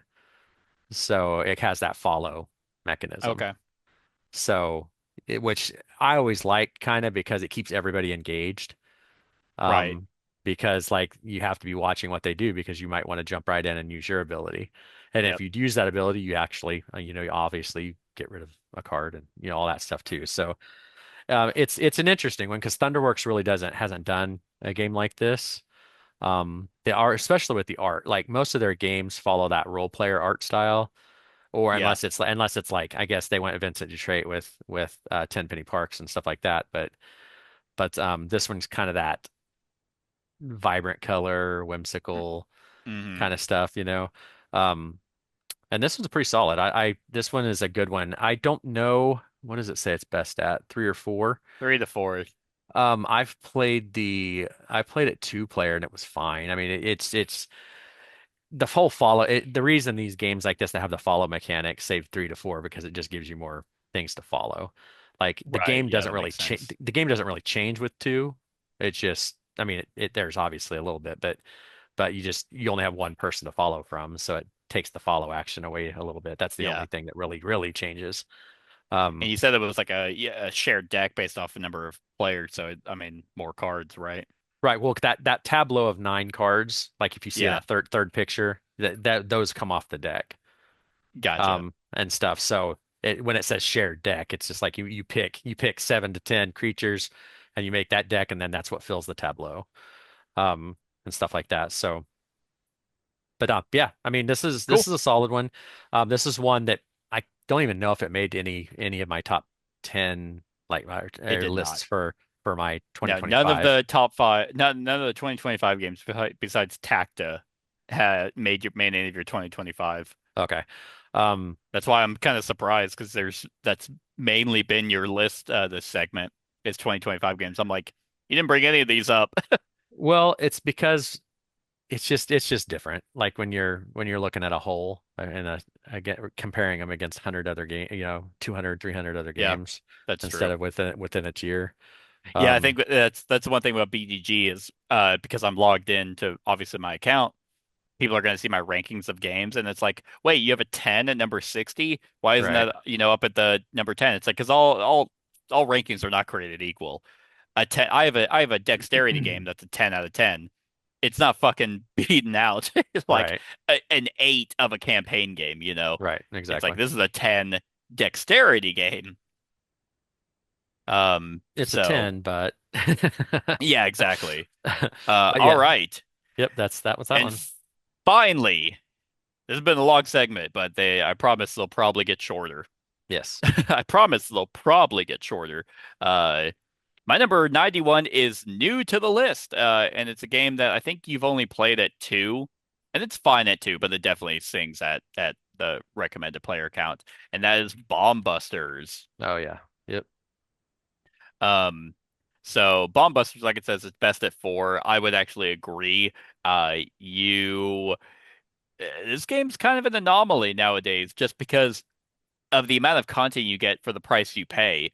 This is a non-verbal cooperative game, kind of like The Crew, but it's not trick taking, where you as a group are trying to defuse wires based off the mission. Now, the starting mission, I think the first 8 missions are like your training, but what you are doing is you will have this randomize. I mean, this is literally numbered. It's not actually supposed to be like this, but you randomize the wires and you grab a certain number of them and you put them in this really shitty holder.